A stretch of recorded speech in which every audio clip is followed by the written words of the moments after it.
just a little bit, you know. It just almost shattered the water wheel and froze everybody and killed a guy. But we're gonna hold off for a minute, and I'm gonna do a bit of an introduction. Hello, this is episode what, 4? Episode 4. Yeah. And I'm gonna be titling today "Chicken and the Sewers" because I have a brief idea of what you guys are gonna be doing. So everybody, feel free to say hello, and then we'll get right into it. Hello. Hello. Hello, everybody. My name is Plum Darkiplier. That was pretty good. All right, well, let's get started. I think my audio is sounding all right, sounding crispy, huh? Yeah. More or less. All right, well, I guess we can start here with the big man himself, Plum Dark. You've just saved a bunch of myconoid sprouts, and it's even starting to rain. I don't think you've ever experienced rain before, but it's kind of nice. Why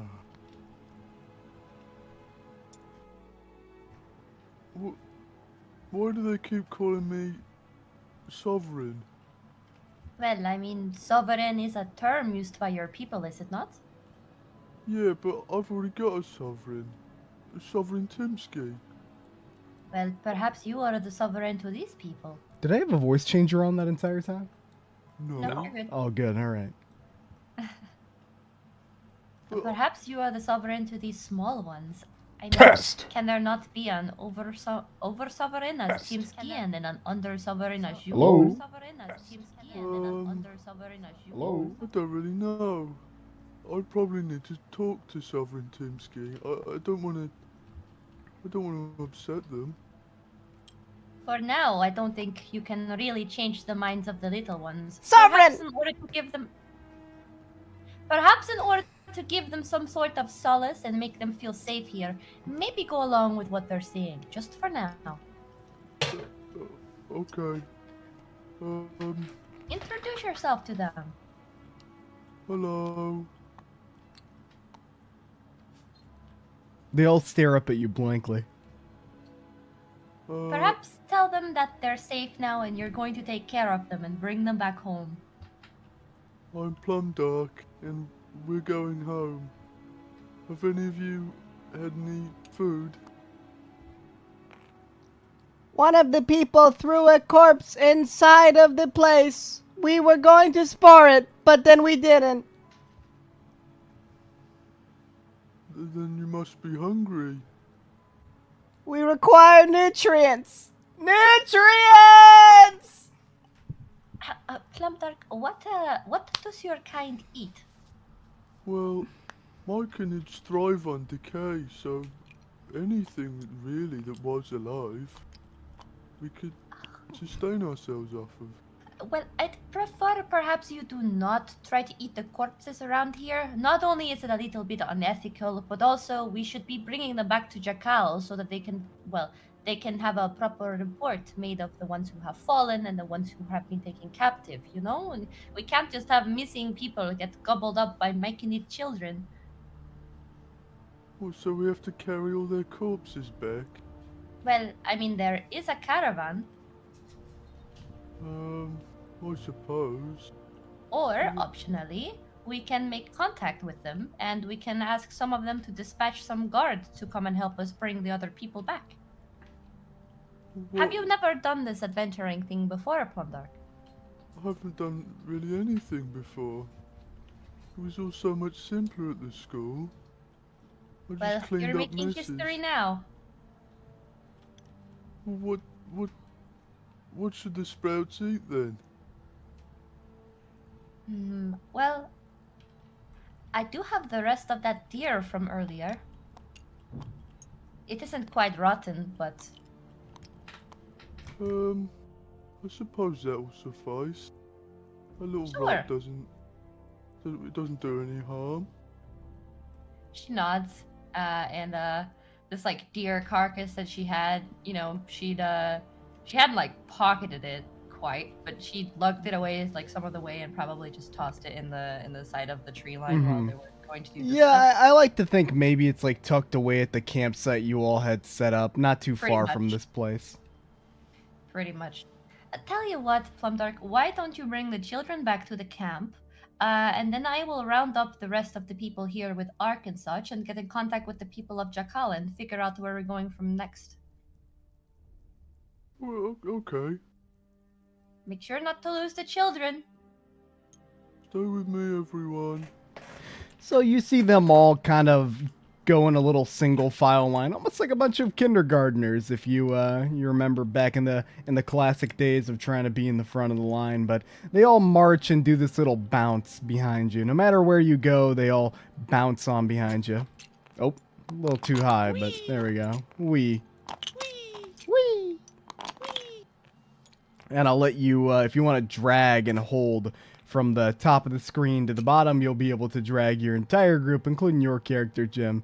It'll be your little entourage. My train.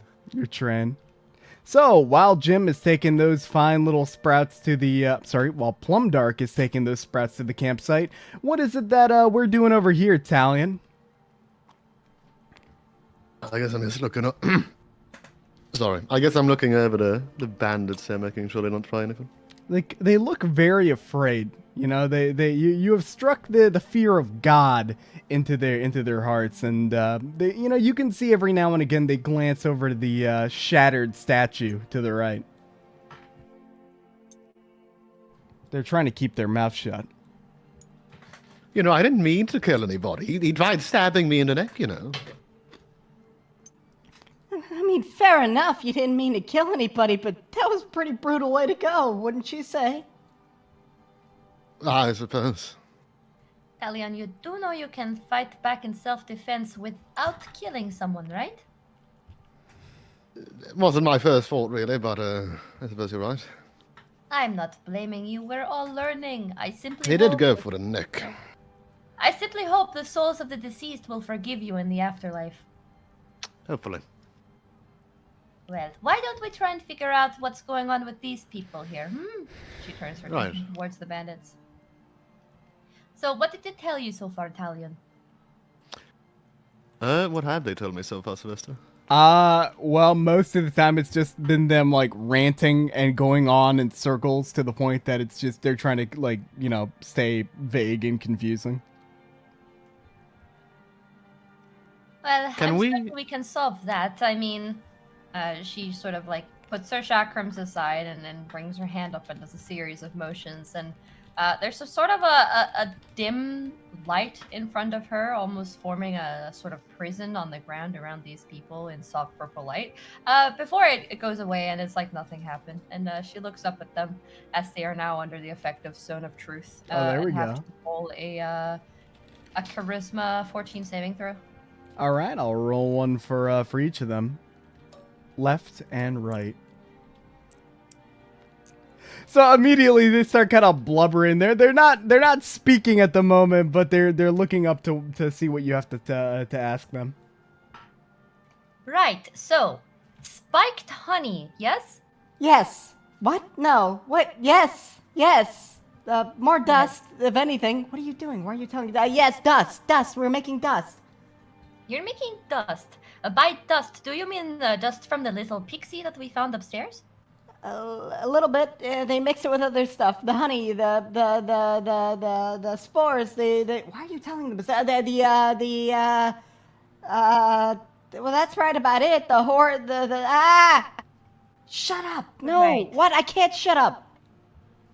Be quiet. You don't interfere. Let me ask my questions and let them answer. Otherwise, I won't be so nice as to remain with words. Now, moving on. Why? Why spiked honey? Who told you how to do this? Why do you do this? And where do you get rid of all your stock? Well, the boss man, who's now a corpse over there, he just kind of figured it out. Just started putting things together. I don't really know, but we would sell it to these people who would come by every couple of weeks. There was this group of people, robes and such. They bought it. They bought it from us. They bought a lot of it. Do you know where they came from? Are they from Jakal or are they from outside? I couldn't say. What sort of robes were they wearing?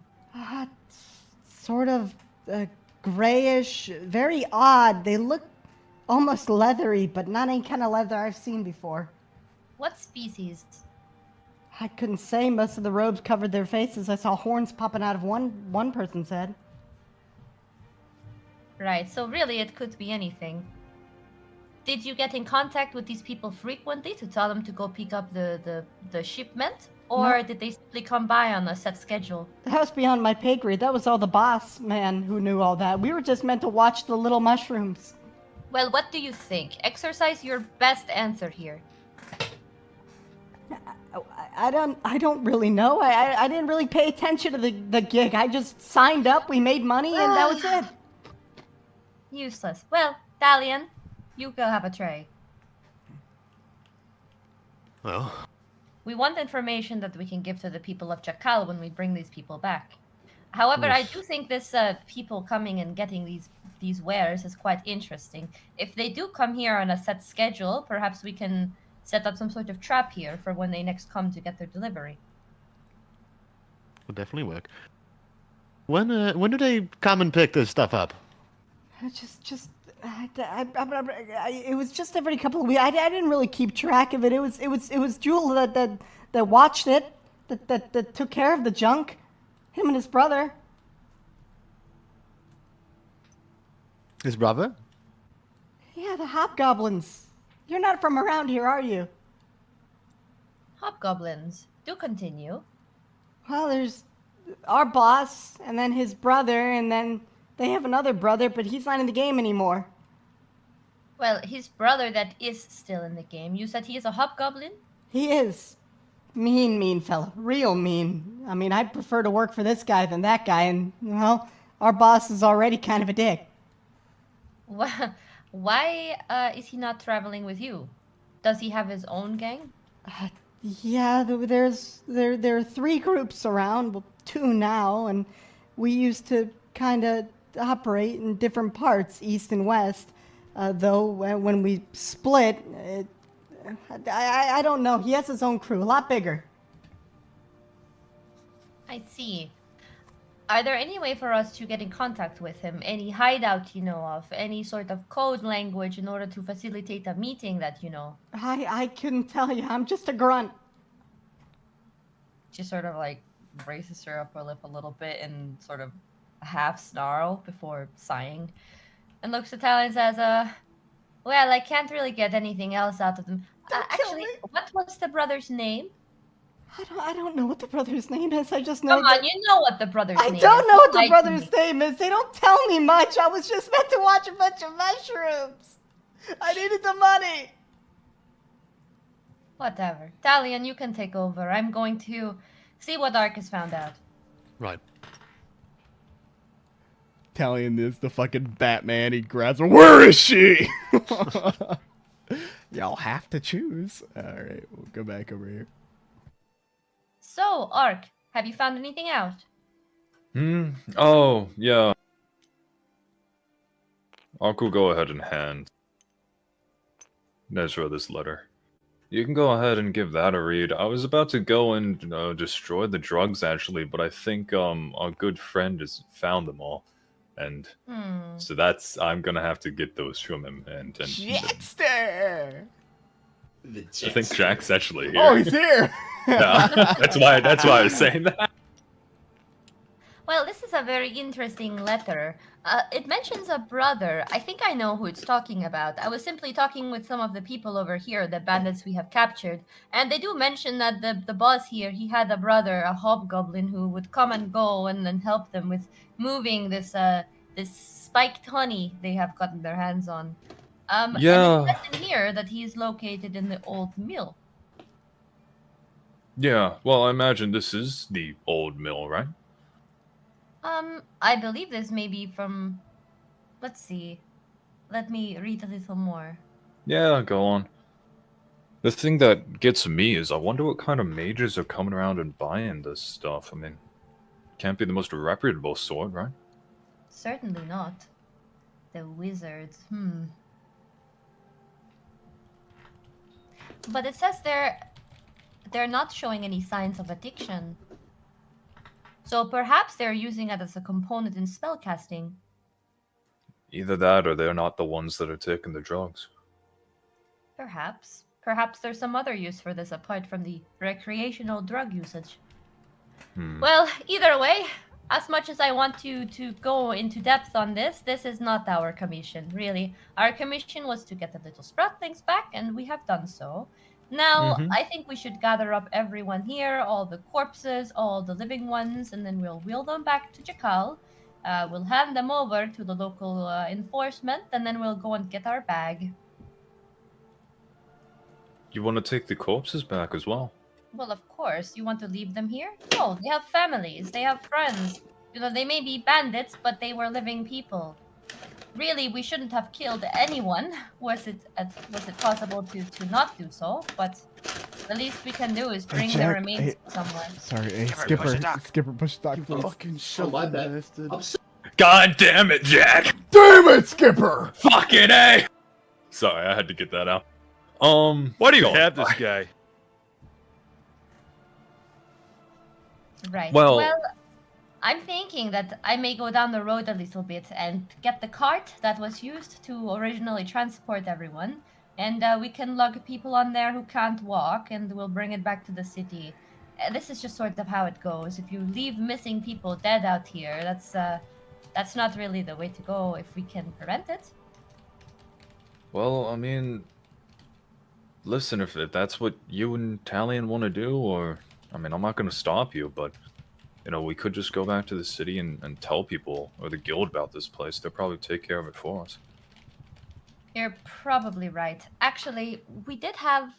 How many days has it been now since that cockroach man was going to enter the sewers to get your ring back? Tomorrow will be the 3rd day. Right. Perhaps we wouldn't want to keep him waiting then. How about we then instead bring the corpses inside so they're not out here in the rain decomposing? No, that's fine. We can do that. I just want to go talk to Jack first before he decides he wants to try one of those little vials. Oh, no problem. Go make sure he Yeah. doesn't, 'cause that would be quite bad. I'll Yeah. start bringing the corpses inside and take a look around to see if they have anything on them that we can bring back with us. Okay. Hey. Hey, I just before I go real quick, you're okay, right? Okay, in what way do you mean? Well, never mind. If you're fine, then it's okay. I'm gonna go talk to Jack. Sure. Sylvester, I wanted to move the bodies in, but I don't think I'm able to pick them up. I'll unlock them for you. Thank you. And the ice sculpture, I mean, you may need an extra hand with those. They're gonna melt in the rain. Yeah, well, keep in mind they're not made out of ice; they're just like frosted. Oh over. right, yeah. You're right. My bad. Wow, Rock's can you gonna- believe it? They just had all of these things lying around. Hey Jack, Ox, you what? feel like Ox's like metal hand on your shoulder. What? Jack, hey, what you got there, Jack? I want to before we continue. I want to mention not only does he have like a sack that's like full, it is completely full of these fucking vials, but he also has a red bandana, a playing card set, a rusted scimitar, fingerless gloves, gold earrings, double-headed gold coin, a vial of acid, wooden box of coins, and a little bolt, a single bolt that would go on an arrow that's covered in poison. He's been looting these people. Oh, that's everything that Jack yeah, has. send me that- Okay, send me that okay. list. Like you real can quick. see it. I will. I like to think it's every. Here, I'll send you a thing. Everything on this list except for 11. There's also the 1 silver coin I pulled out of a guy's pocket last So session. most of the people are kind of butchered. You didn't want to, touch them. They were too grody. But a lot of this stuff, like you would probably have a bunch of little like swords that these people like rusted daggers and swords, just like in his arms. Yeah, so he looks utterly Jesus covered. Okay. Yeah, you see like the red bandana over his head, like Okay. Oh, yeah, so like, yeah, what do you believe it? They have all these cool things just lying around. Right. Well, you can keep that stuff, I suppose. pose the vials, Jack? The vials that you walked out of the house with? I'm gonna. Oh yeah, I'm gonna yeah. I need was you gonna to... make a cool potion out of these. No, you will. No, you're not gonna do that. Those are drugs, Jack. What? This was a drug. They were making drugs in this mill, Jack. You can't. You're gonna have to listen. Can I have those, please? You don't mind? But Surely you don't mind. I mean, but what kind of drug was this? I don't mind. I don't really, I don't know what it does, and I don't particularly care. I'm gonna destroy him. So. Can I keep one of them for research? No, you can't. I'm not gonna use it. Jack, listen. I once lost someone, right, to drugs. I'm before. sorry for your loss. What is that? Oh, that's my friend. Ark just kind of looks down at it. His legs are, his feet are pointing two different directions. Yeah, his body's a bit of a fixer-upper. I figured that he's too far. Fixer-upper? His legs are backwards. Yeah, they permanently crippled him. I figured that They wanted me to hobble. I figured that it'd be inhumane to just let him out onto the wild on his own like this. At this point, I think it's more inhumane to let him live. I'm not a humane. I'm a gnome, and this is a pixie. You what? The pixie gives you like a brief wave. That's my other friend. You see... Okay, Why don't you take a look to yeah, I'll use this picture that Skipper sent me. Why don't you take a look at the chat? What is that pixie holding? Wait, what is that? Look. Is that it? Is that pixie chain smoking? She's been through some rough stuff, but I figured that I'd help them rehabilitate. Right. Well, I mean, I guess if you did the same with Felicia, then I guess you could do it with these two. I mean, that's fine. I was gonna do it alongside her. Alongside her? Yeah, when we got back. 100 bottles of beer on the wall, 100 bottles of beer. Take one down, pass it around, 99 bottles of beer on the wall. Oh, that's a pretty cool song. Jack. 98 bottles of beer on the wall. Jack. What? Are you telling me that the blind girl in my house is still blind? Plum Dark spored her. What? What do you mean he? Wow. But I thought you could. But why is she? See, I mean, it went well at first. I mean, she let me get up close to her, and then she got spored, and then she kicked us out of the room before I could take a look at her. Okay. All right. You know what, Jack? What kind of research are you gonna do with the drug? Well, I mean, I figured convince me why I should let you keep this, please. Please do it. Well, I mean, if they're making this, then surely there's like some type of epidemic going on in the local area following this drug. So I figured, like, I don't know, maybe I could write my research paper on this. You want to do a research paper on yeah, drugs for that my are essay being grade. sold? Your essay grade? Wait. Hold on. No, hold on a second. Essay grade? Yeah. Uck's gonna just give Jack a deadpan stare. Jack. Yeah. You this is a silly question, and I know the answer to this. I know the answer, right? I just want to make sure. You did graduate from the College of Vitality, right?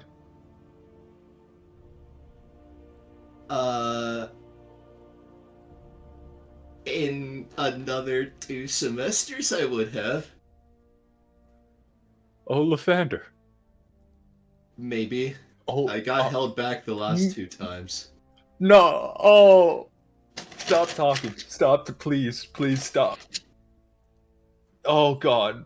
But as a fixer-upper. I mean, I was sure that I'll get like the experience I needed to graduate this time once I got out here. I'm kind of a hands-on learner. Like, I don't really learn all too well in those classes, so I feel like I could actually learn the spells I was being taught out back there. If I... Just stop. Hand me the drugs, Jack. Could I keep one of them still? I will keep one of them for you. Oh, yeah, okay, great. Yeah, because I was thinking that, yeah. Miss. Oh. I was thinking that Miss Trumpernickel would really enjoy it if I did a paper on some new drug that's going on Jakal. That's fine. I'll keep one for you, and we'll go from there whenever you want to start your research project. Okay, yeah, Jack? Thanks, man. Is that okay? And yeah. I'll quickly cut over to Weenie the Pooh over here, sticking his hands in these glops of honey, and then just kind of sticking it into the not mouth hole, just I guess in the head region. Oh no.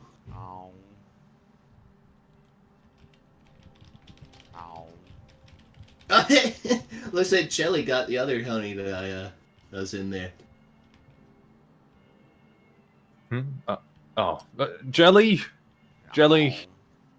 He really enjoys that jelly. Come over here real quick. What? Come over here. So, gonna have to. Like, what are you doing? Yummy. Oh. Okay. Oh. Okay. I'll go put out his hand for the drugs real quick, just to crap that. All right. Well, I'm going to quickly move over to Talion here, interrogating two women. I think I've already done enough, but you can skip over to the others. Sure thing. We'll quickly go inside of the building where all of the corpses, or the ones that could have been moved easily, have been hauled inside of this fine building here. Some of them are chopped up, some of them are a little frosted over. I mean, you all did a number on these people. How many of them are dead? All of them. Except for one, which, you'd come to that realization, oh shit, as you remember the one that you Captain America on the side of the building. Well, that one's still over here. Yeah, you couldn't move him, I'm assuming. Yeah, so Someone's being eaten by the eel hound. I can't touch. Yeah, like that one you wouldn't want to touch, it's in the hands of nature now. Yeah. Well, what she was sort of looking for when she got all the corpses in here, she's rifling through their pockets and bringing anything out of here, not necessarily to loot them, but mostly to look for things that are like identifiers or clues or possibly anything else important. So she's basically going to take everything out of their pockets and just lay it here on the ground to sort of get an overview of what they all had on them. Sure, roll investigation. Sure thing.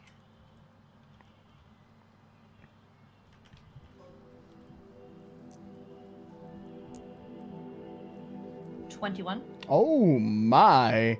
All right, well, you find a couple of things. You find a big bag of gems, like little gemstones in the leader's. It was kind of hidden under one of the little slits of armor that the leader had. Alongside of that was a little note asking with very specific instructions to leave it on the crossroads south of the vineyard. Okay. And that is the only like major thing. Other than that, again, it's rusted daggers, a couple of swords, oh, that's loud. Oh Lord. Oh no, that's my bad. Hold on. My wallpaper engine, whenever I tabbed out, would make this like holy angelic music. And I didn't know if that was like the bot or something like that. But no, you find a bunch of rusted daggers. One of these people has a note from a what looks to be some sort of lover, telling them, hey, like times are tough. When are you coming back? You know, like, and it seems like he, you know, it meant a lot to him, but it didn't seem like he was responding or anything like that. Aw, that makes Nezha sad to see. I guess she like takes the gems. She'll do what needs to be done with those later. And reads the note. It said to leave it at the crossroads. Yes, it instructed there was a note to leave that bag of gems at a crossroads south of the vineyard, and it gave specific instructions. You know, the more you look over it, describing sort of like a rock that didn't look like it matched with any other rock in the little wall, and just to bury it underneath, and that they'll come and pick that up soon. Is there any other info about like what would happen once you do that? No, you know, you can tell just with such a high investigation roll that it was kept explicitly subtle in case, you know, this person ever got caught or like, you know, it fell into the wrong hands, anything of the sort. Right. Well, she'll keep her hands on them for now. Is the crossroads in question, like, is that one that I've traveled across here? You know, there's so many crossroads in this region. You know, you probably went down the main path and you don't recall a vineyard. You may have heard about a vineyard to the south, but for the sake of, like, you know, just your memory, you probably wouldn't know exactly what crossroads he's talking about. Gotcha. All right, no problem. Well, once she has that, you know, she'll step her head outside for a bit and wait for these guys to finish up.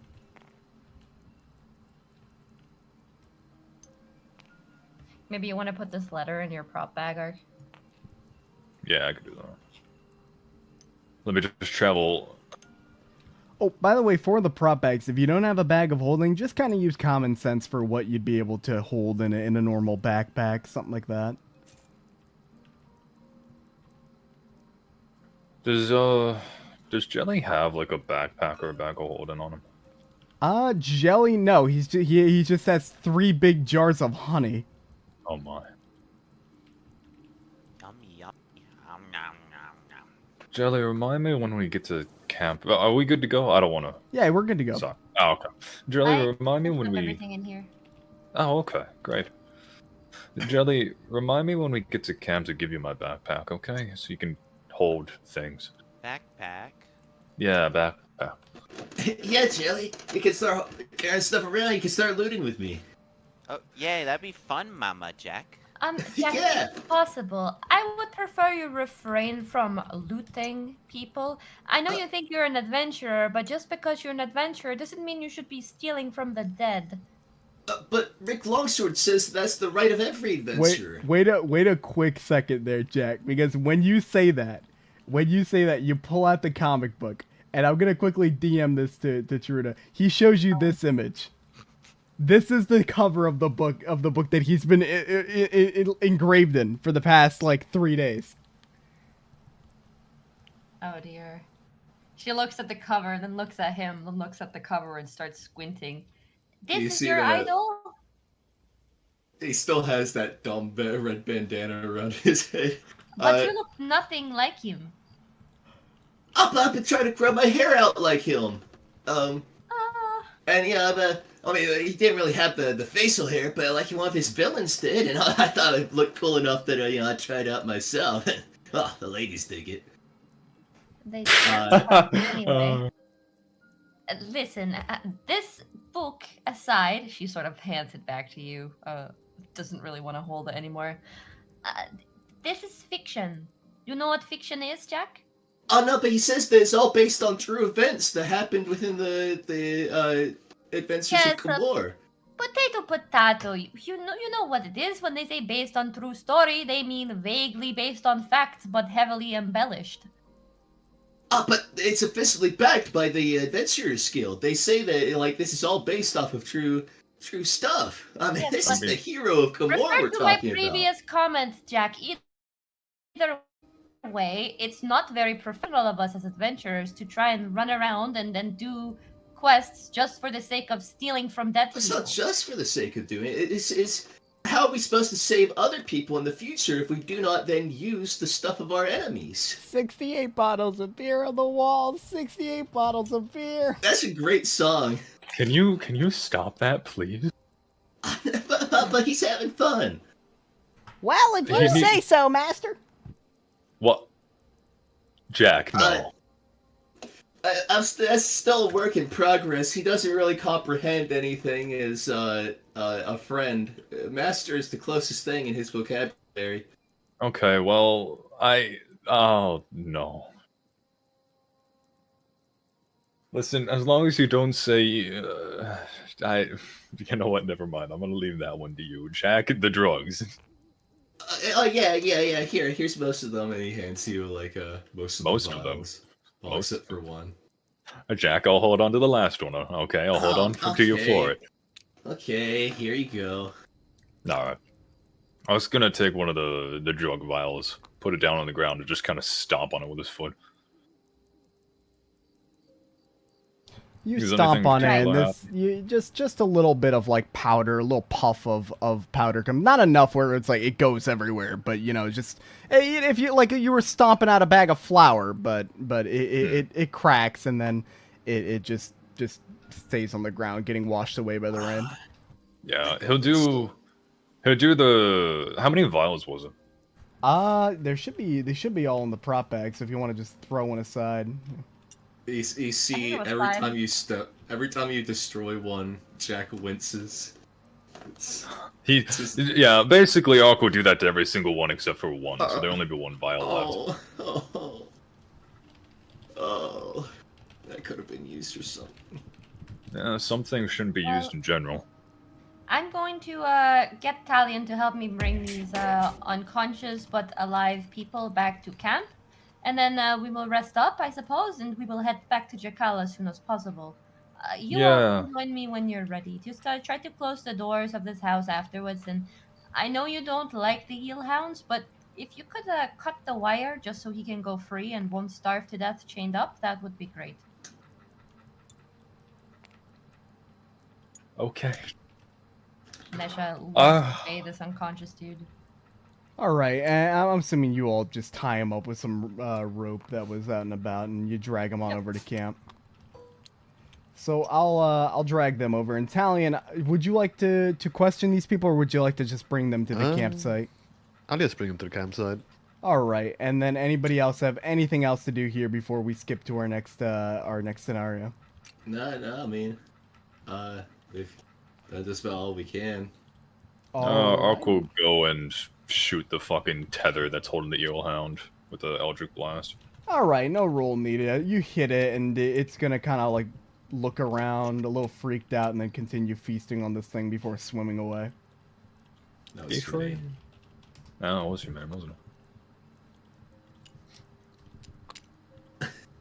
By the way, Come along, you know what? newfound friends. If you want your... Sorry, go on. He wants, like, Jack bring the gnome and pixie into, like, his backpack to sit in it with him as he walks along with you. You know, if you want him to actually stick around, you gotta make sure you don't give him, like, what is it, like a piece of clothing or something? Or just tell him not to be. You can't use the word free around him. You know that he's basically, like, kind of like... I don't know how to phrase this. Sure, like, he's not your friend, Jack. You do know that, right? Like, he's never gonna think that he's your friend. I mean, you know, we just met each other, but I figured that, like, once I rehabilitated him, found a way to fix his legs, and taught him basic survival skills, then I could release him back into the Feywilds. I mean, you know, who would just release a gnome out into the Feywilds without any type of preparation? It's basically asking for them to get captured again. Cut to Lyric crying in his mansion. So, we're gonna cut ahead here. I wrote yeeted, but apparently it censors yeet. Whamp whamp. All right, let's see if I can get you a new one. I can't believe she'd say that. It just fell out. Oh no, here it is. It went into your. So there are little spots here made for decks of cards, and it went into that little spot. How do I draw something from a prop bag in the future without right-click drawing? I mean, you should just be able to right-click on it, search, and then drag the item out onto the screen. Ah. Yeah, you could even have a little inventory menu. You see that little Will, if you want to go over to the prop bag, show it to the audience what you all have Sure. here. You mean, There we go. Yeah. I mean, it doesn't really. Oh, there we go. Yeah, it shows. Yeah, it doesn't show any of the writing, though. That's okay. So, No. you guys can all put your tents out, and you come and see Plumdark already here. All these sprouts have made a little circle around him and are kind of doing this little wiggle. Now, Plumdark, when you were a young sporling, you remember what this was. It was a little game that you and your buddies used to play, where you used to wiggle around a bigger myconoid and spray a bunch of psychedelic spores on them to make funny colors. It's quite amusing. How pleasant. I remember playing this game. Jack, look. What? What's going on? Look. Oh.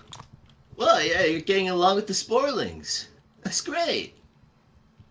What are you doing over there? Sovereign!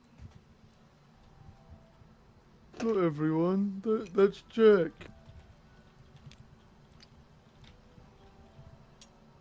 Cold is bad! What? I'm not bad. Well, now hold on, Jack. You wouldn't be able to quite hear these sporlings yet, as they haven't hit you if there are poor spores. The people that would be able to hear these are Nezha, Plumdark, and I think that's about it. Maybe Jelly, if Jelly was hanging around them. They're staring at me. They must like me. Yeah, I'm Plumdark's friend. Hi. Why does the cold speak? I don't really know. He's a bit weird. They never seen a Genasi before, have they?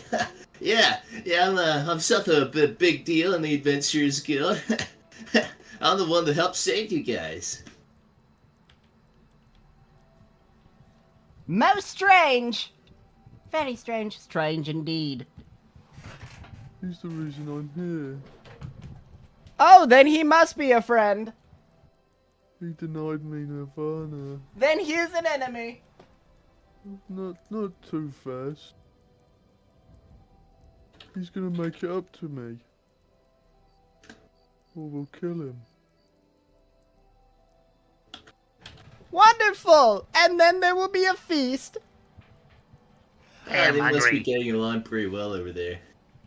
So, what are you all doing here at the camp? By the way, this guy is starting to come to. You can see that he has a large sort of bruise on the side of his head. This guy is bald. He was wearing a headband with a bit of a bandana that was going a little bit low to his head. And playdorktor, if you'd like, you can play this random bandit. Last you remember, you were running away as your comrades were being assaulted by a group of adventurers, and then darkness. You had thought you were dead for a minute, and then you start blissfully waking up, tied up and next to some campground.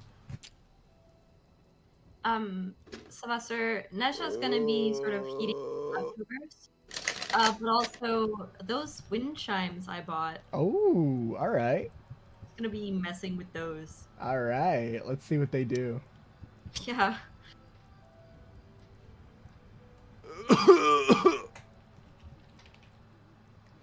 Okay, so. Ooh, these are interesting. All right, well, what do you do with the wind chimes? I'm sort of just like, while I'm waiting for the food to heat up and stuff, I just am like holding them in my hand, letting the wind sort of take them. Mm-hmm. They make these beautiful and almost enchanting sound that give you a sense of safety whenever you hear them.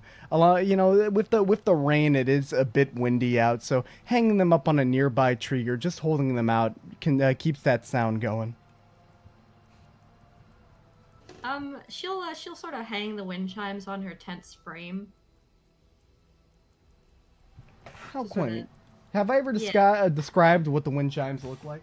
Did you say they were like brushed black metal or something? Mm-hmm. They're brushed black metal. Some of them are broken, like not all of them. Like maybe one or two out of like 8 of the wind chimes are just a little cracked, but doesn't look to be like hindering the sound they're making. As a matter of fact, it seems to be enhancing the sound that they're making. You know, the wind's traveling through and then going through the pipe and making a strange little melody that's calming and soothing to hear.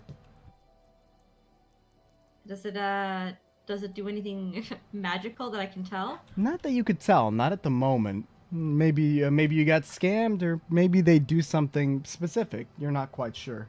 That's fine. Yeah, she hangs them up by her tent and then continues making the food. And then when it's ready, she sort of like waves her hand to wave the others over and says, "Dinner is ready if everyone's hungry."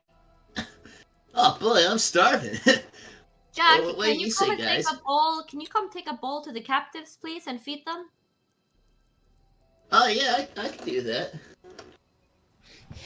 So, Jack, you go and you get yourself a nice bowl of deer stew, and you start walking over to the captives. These two people, the two ladies, are staying silent, and you see the guy who has the big bruise on his head, kind of staring you down.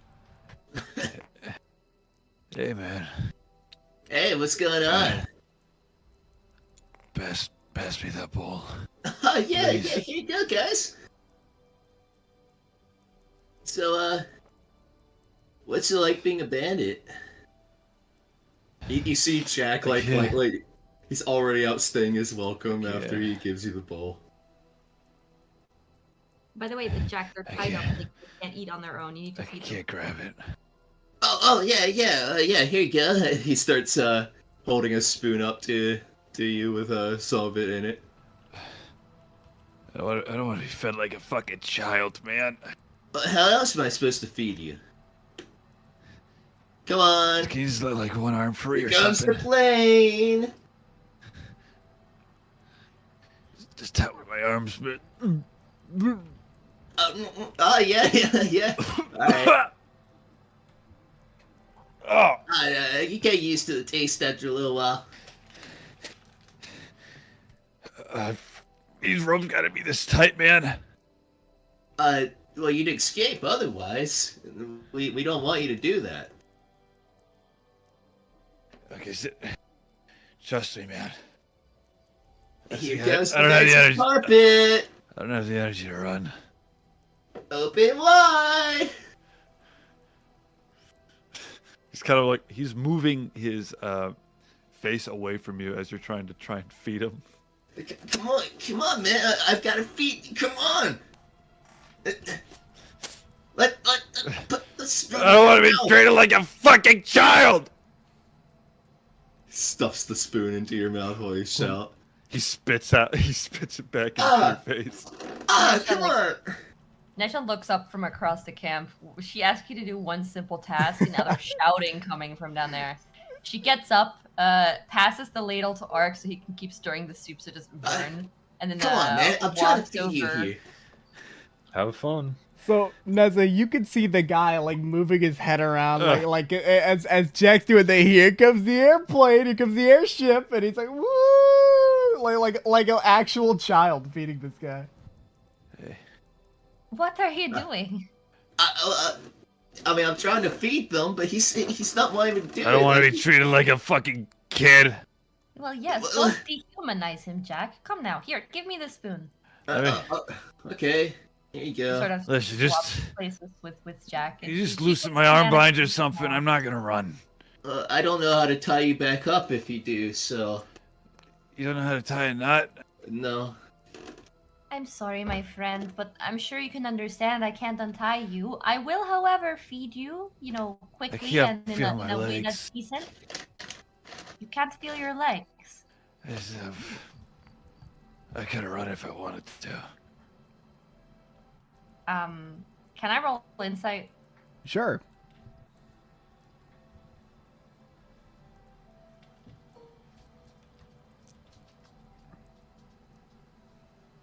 This man is a liar! Well. He's a swear you could even see that he's like, oh, I'm just too tired. No, you could see underlying he is full of energy. The second you were to untie any bit of this, he would either grab you or he would untie him, so he would fucking book it. It looks like he has the adrenaline rush going through him right now in anticipation. My friend, I don't take kindly to liars. I can see right through you, you know. Because of that, normally I would say, well, now you don't get any food. But I'm not a monster. Just because you are a seedy, dark-hearted person does not make me one. If you will accept it, I will feed you. If you refuse to be fed like this, then I'm afraid you will be hungry. So what is it? Do you want food or do you want to starve? Timsky always said you need your carbohydrates in order to continue on through long adventuring. His eyes are kind of twitching right now. She gives him a very kind smile. Oh, just eat the fucking food. It's better than the gruel we've been eating. Fine.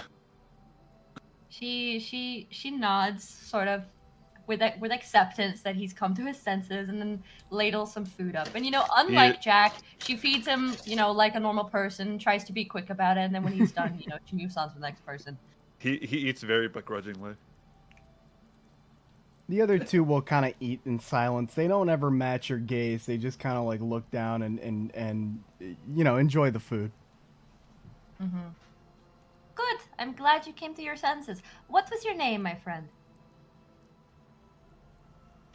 I ain't telling you shit. Right. Very well. I'll ask again tomorrow. I hope you have a nice rest. She turns around and gives Jack one pointed look before leaving. Eh? That's what dynamite gal, am I right? She gonna does spit at not you. like you. Oh. I mean, who doesn't like the Jackster? Most of I- us don't I like the don't. Jackster. Oh, no. If you untied me, I would have strangled you in cold blood. Oh, yeah, but you're bandits. That's different. You froze somebody to death, you fucking maniac! Yeah, but you're ontologically evil. You are evil to the core, just as Rick Longsword said, and there's nothing that is, inherently wrong to be used against you. What just as the he said. fuck are you talking about? You don't know about Rick Longsword? Get the fuck out of here! I mean, I can tell you about him if you want. Oh my god, please. Shut up. Shut please. up. Alright, I'll try later then.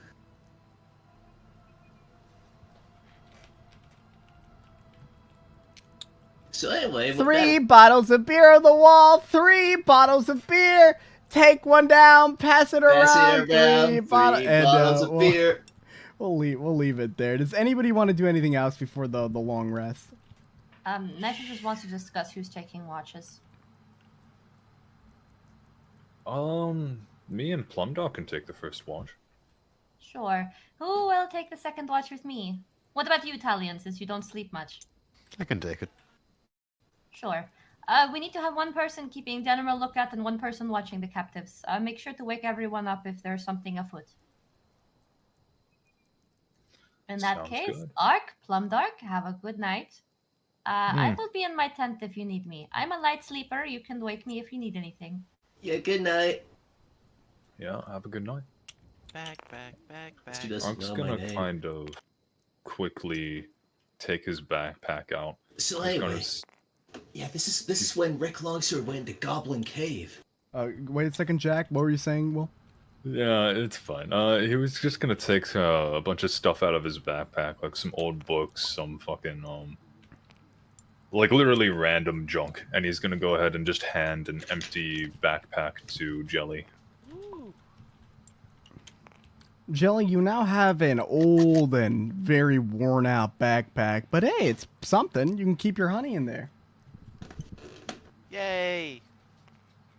Jelly, do you want to take the first watch with me and Plum Dog? Sure. Okay. Plum Dog, are you okay with doing the first watch? I'm not sure if you're paying attention. I want to talk to both of you guys, but also we gotta make sure that we don't get killed in the middle of the night, or those guys over there try to break free. Of course. Ballings, go rest in someone's tent. I don't really care which. They can rest in mine if they want. Go rest in Ark's tent then. It's not like anyone's gonna be using it. They're not gonna. Oh, I might come to regret that. That's a lot of sporlins. I didn't count. Oh, okay. Hope you're gonna enjoy the smell of spores of every color plastered to the inside of your like. I can't box wait tent. for Ark to die of black mold poisoning. He literally is gonna go to sleep and not wake the fuck back up. Hey, see, this But is yeah. where this is my favorite of my collection. This is the backstory of Rick Longsword Omnibus. This is where he led a crew called the Shipwrecked. He also taught the gods, the leader of the Black Knights, the head of the College of Vitality. I thought he was going to sleep. Ark. I don't know. Hey, Jack. Eh? Jelly wants I, you to read that book to him. Oh yeah. Can you read this book? Yeah, come on, guys. I mean, I could put our comic aside for later, but look, come on, why don't you listen to the book with me? Roll the save, Jack. What? Isn't it the book that you've been trying to read? Oh yes. Okay.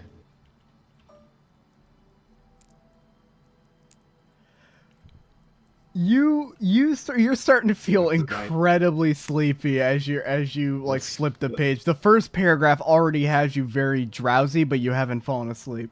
Oh, that is a 19 with a wisdom set. Yeah, I know. You haven't fallen asleep. Okay. Yeah, so the history of this place, long read. Usually save these until like the last minute to read, but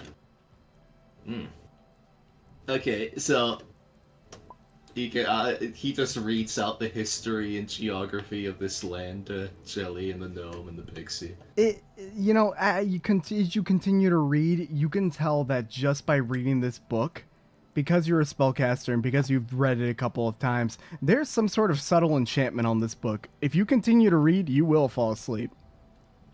Hey, is there some type of... is this enchanted? That explains... Okay, well, why would someone do that to make me not read it then? Jelly, why don't we save this for later? I think I need to find someone to use the spell magic on this book. What about you, Ark? What are you doing? Plum?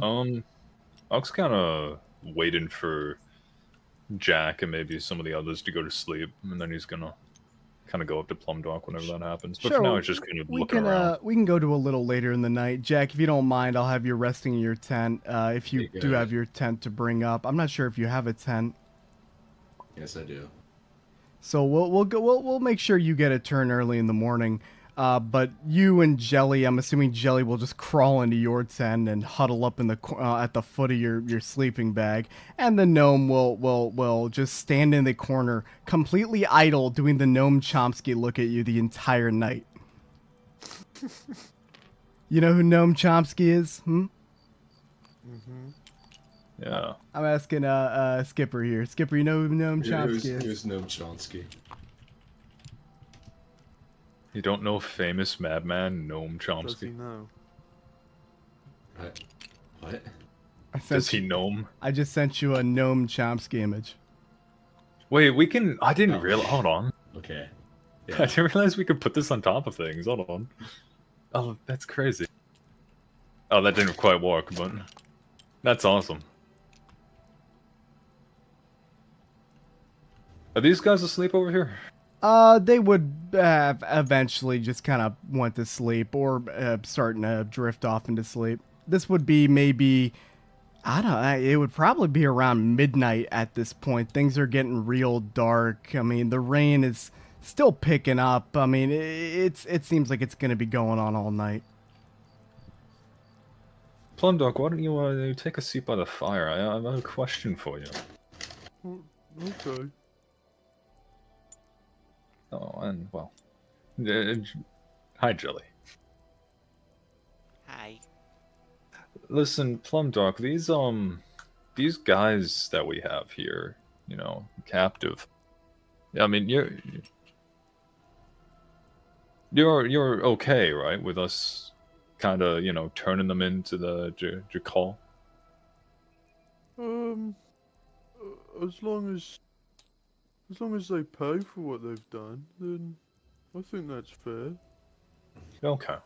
So you want them to kind of face punishment for what they've done, because, you know. Okay. Yeah. Alright. I was just curious, because, you know, yeah, I mean, they did kind of basically kidnap, what? Maybe kin isn't the right word, but they kidnapped your folk, your people. Well, if they aren't punished accordingly, I'll do something. Okay. Because I was just thinking, I mean, you know, we are in a war-torn country right now, or at least a country that's a kingdom that's at war. So, I mean, if they're doing banditry, I don't know. They're probably either going to go to jail for the rest of their lives or be hung. I'm not really sure which one. And that's just an educated guess. Well,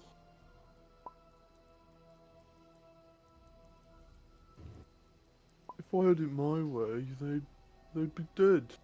But Nezha said not to, so I don't want to upset anyone. That's good. I guess, you know, the reason I'm bringing this up is just because, you know, I wanted to make sure we were doing right by you, you know? I want you to do what you want to do within reason, but, I'm gonna be honest, if you did want to kill those people in the middle of the night, I would be, I mean, I wouldn't personally care, but it wouldn't be a good thing to do, I suppose.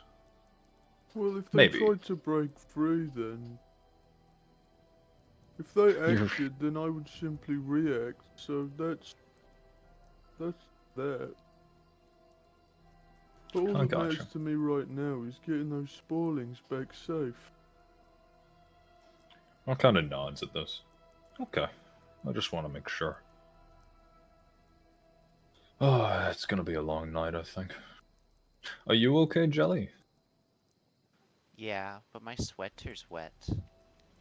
Oh. You know, you don't have to wear that if you don't want to. But I like it, but it's wet. You can kind of get closer to the fire, maybe, but don't get too close. You might hurt yourself.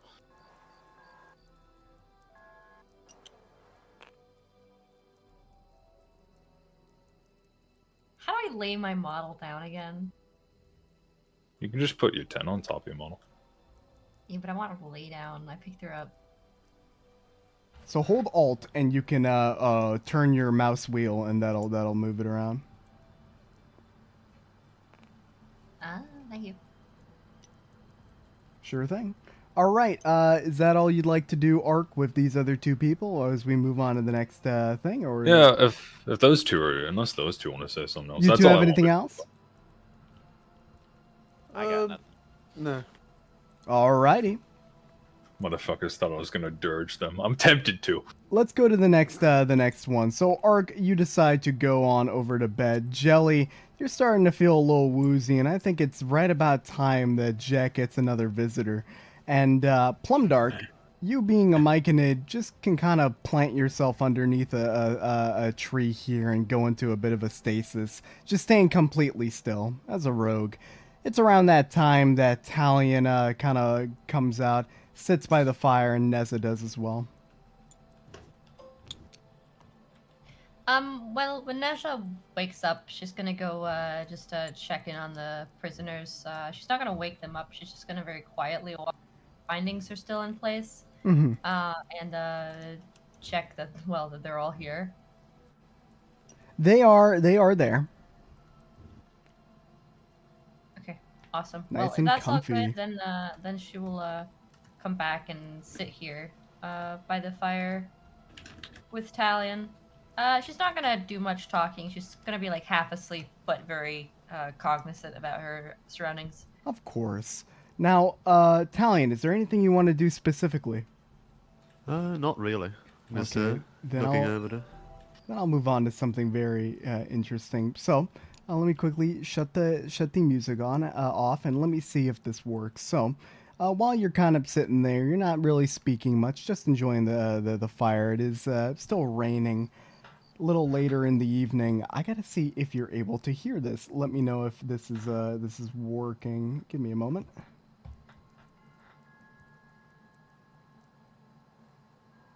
Can you hear anything? Yep. That is what you begin hearing from the wind chimes.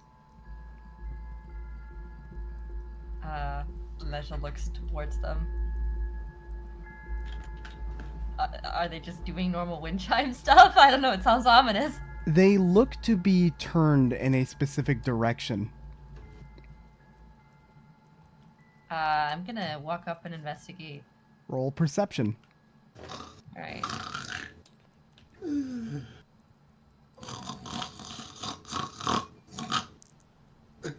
That's hold on.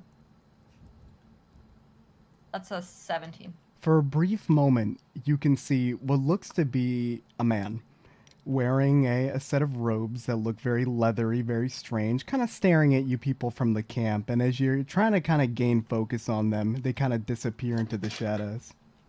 And the wind chimes begin to stop. It was a grayish robe. Nezha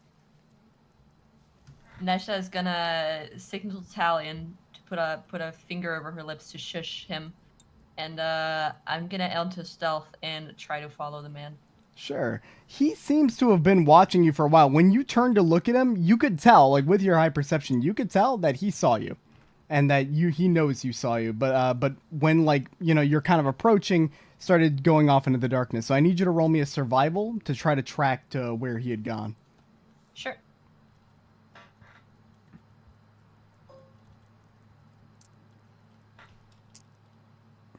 That was almost a nat 20. I was watching that. It's only a 9.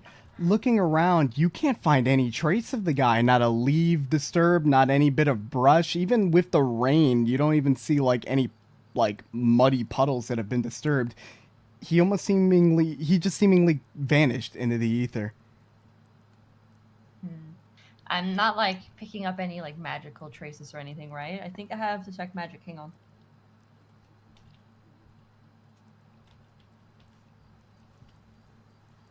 I do not have detect magic. I'm crazy, so yeah, I don't know shit. Crazy. No, but you wouldn't be able, it would freak you out. Wait, but no, I do have detect magic. Aha! I'm gonna cast detect magic. You cannot detect any magic in the area, but you do it's dimming down.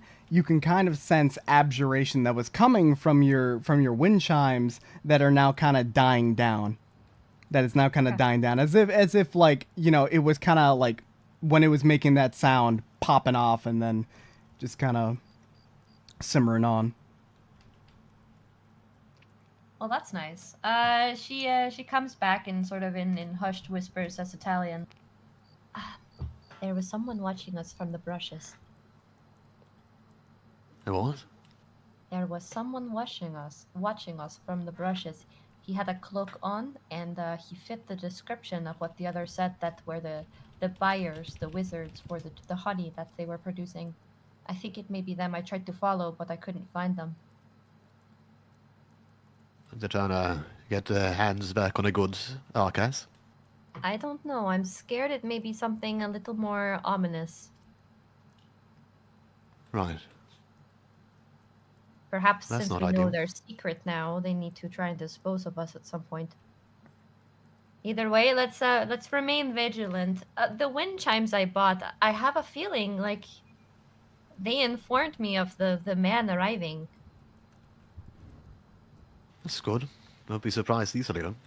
It is good, but keep your eyes your eyes and your ears open if you hear them make any noise beyond the ordinary. All right? Will do. She nods, and goes back to keep watch, although a little bit more on edge now than before.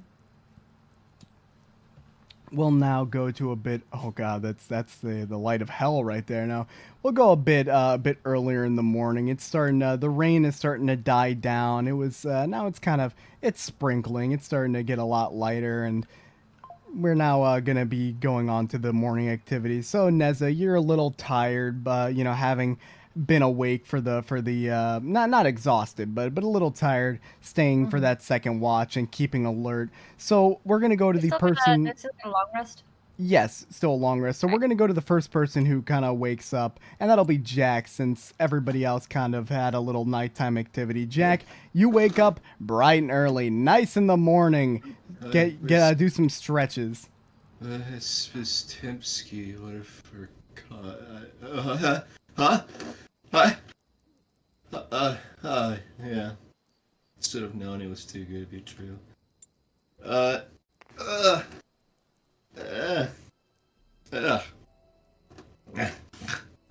He seems like scratching himself as he like walks on out, and you see like he glances over at you, Nezha, and then like his eyes go wide for a little bit, and then he just kind of looks away, and then like this guy wanders over here, like he's still thinking on what to do. I could reveal it, but I could also not. Hey people, yeah. No, Morning, Jack. yeah. Good morning to you.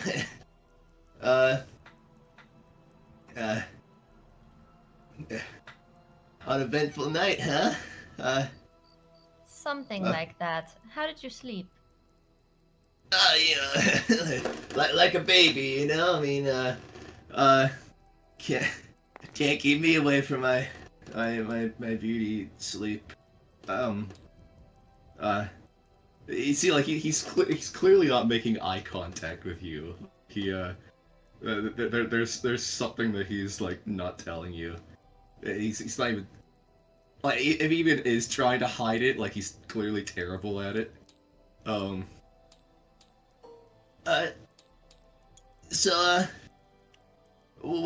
the plan for today, huh?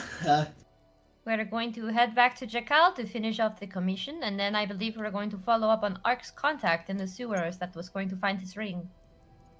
Yeah, we should find that ring, yeah, especially, so we could check up on Felicia. Not really sure what's going on in there currently. One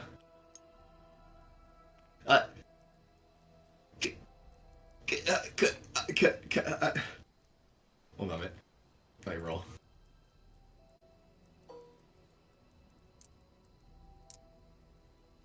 Oh, you beautiful bastard. Can I ask you about something? Sure. Like privately? I mean, sure. Yeah, it'll be quick. Right. Just over here. All right.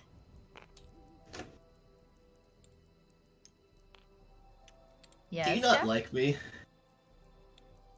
She seems a little bit surprised at his bluntness after having not been blunt at all for her entire time knowing him. And she sort of mulls it over a little, touching the base of her chin. It is not necessarily that I do not like you as a person, or that I don't think you have the capacity for doing great things. It is just that as of the moment, you disappoint. Yeah, that's it's like what my teacher said. Well, see, the difference here, Jack, is that I am not your teacher, I am not your friend, I am not your mentor, and so you should not care about my opinion. Yeah, that's what my classmates said as well. Wait, one moment. Wait, roll more time. Come on, you beautiful bastard. That's with a 4. 16, you beautiful bastard. It's What's all he an rolling act. for? It's all an act. I'm not. I just.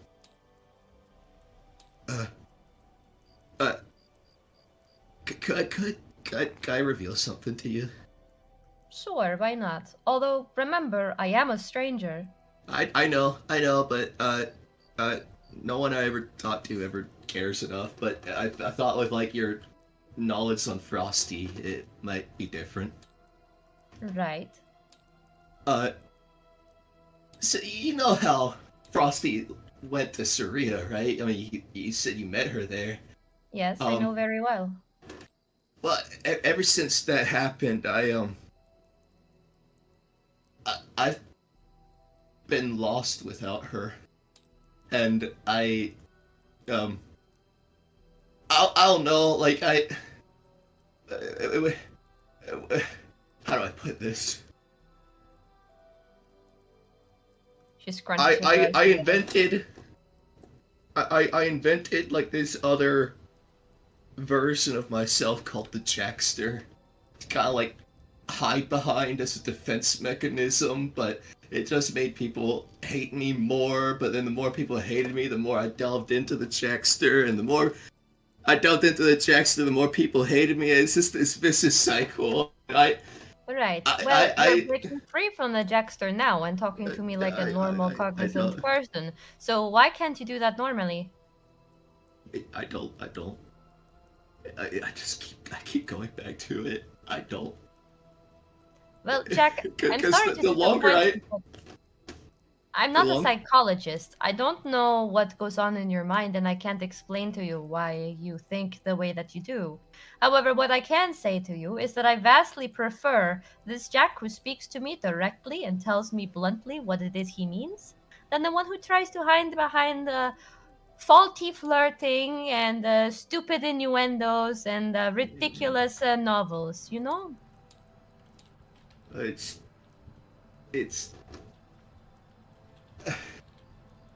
Stop hiding. It makes you be unable to earn my respect. It helps me hide from myself.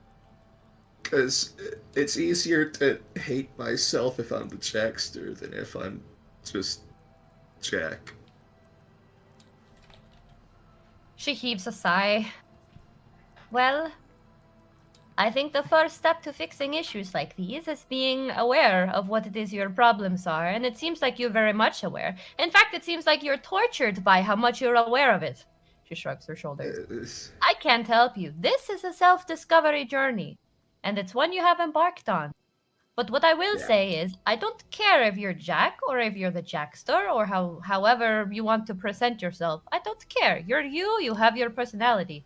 What I do care about is if you choose to make stupid decisions, endanger the rest of us, and almost ruin our mission. That I do not take kindly to, and that is the sort of thing that makes me want to not travel with your party. I'm a professional, Jack, and I expect you all to act the same way if we're going to adventure together with me. You understand? If you can be more professional, if you can try to take things seriously and think before you act, then I will like you so much more, no matter if you're flirting with me or staring at the hole in my shirt or whatever you're doing. Okay, sorry. Yeah, understood. Good. Well, was there anything else you wanted to talk about? No, that was it. No, that was it. She bobs her head. Well, I do hope you find what you're looking for, Jack. I hope that this all goes well so that I will have a reason to stay with you all. Yeah. Just take it to heart. Think before you act, Jack. You don't need to be the biggest genius in the world. You don't need to know the most powerful magic in order to succeed. All you need to do is to have just a shred of intellect. I beg you. That's all. She nods her head somewhat sternly and then paces back to her tent. He just stays there, leaning on the rock.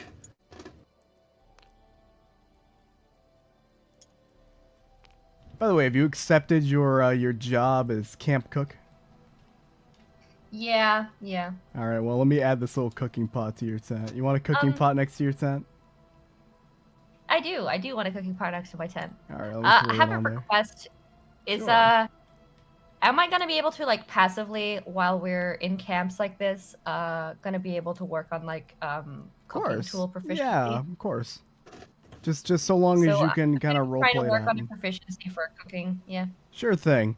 So we're gonna go ahead. Everybody starts to wake up a little later in the morning. It's nice, rise and shine, and you're ready to head on over to the great city of Jakal to turn in your quest and make some money, and hopefully, I don't know, figure out more stuff to do. So, you all ready to change maps back to the main city, or does anybody have anything else they want to do here? I'm personally good. Anybody else? Same here. All right, perfect. So everybody make sure to put your stuff back in your prop bag. Plumdark, if you can put the sporlings in your prop bag, whoever's taking the bandits, put the bandits in there, and put all your character models in there. We'll save it and then move it to the next map.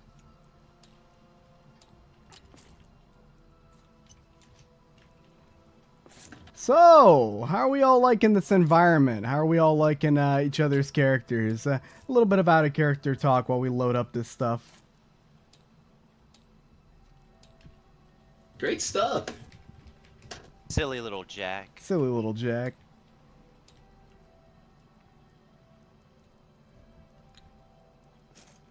Alright, make sure to put your character models in there too. You can just take them out once we're on the bigger map. Boo-doo-doo. Jack, you can put your gnome in your prop bag. Your property. Atan is not my prop bag. He's gone, guys. Well, guys, you know, I wish I could tell you that you know, we had a good run, but you know, I knew he wasn't gonna last long. I didn't. He's gone already. That's crazy. Oh, where could Adon got be? him We go back to the windmill, and he's just sitting there, this frozen little fox in the water. He was getting a drink. No, let's go and move over to the next map. Where? All right. Wait. I got a malformed URL model error. When? Just now. Twice. Weird. I'm not sure what that is. If there's anything I can't see, I'll let you know. I should be good for a map change. All right. Everybody brace yourself. It's about to get hectic. I'm gonna grab another drink. Oh. Sure thing. And let me get the other music I'm gonna go going. get more tea. So let me address the chat. Anybody in chat? We have 5 viewers. Goddamn. Hello, you 5.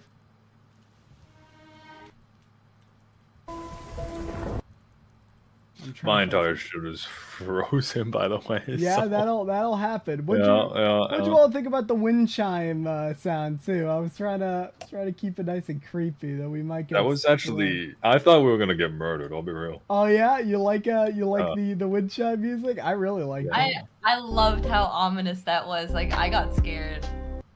Don't worry, it may pop up every now and again, but I figured, hey, I think it's good that we figure out what that thing does. I really thought a fireball was just gonna fly into the camp and like kill 2 of us. I'll be real. So what it does is that it sort of is like it can protect if there's people around or what? I think it just notifies you. That's what it is. Fucking I middle. have to take a educated guess. How fucking horrifying. I can take it properly identified.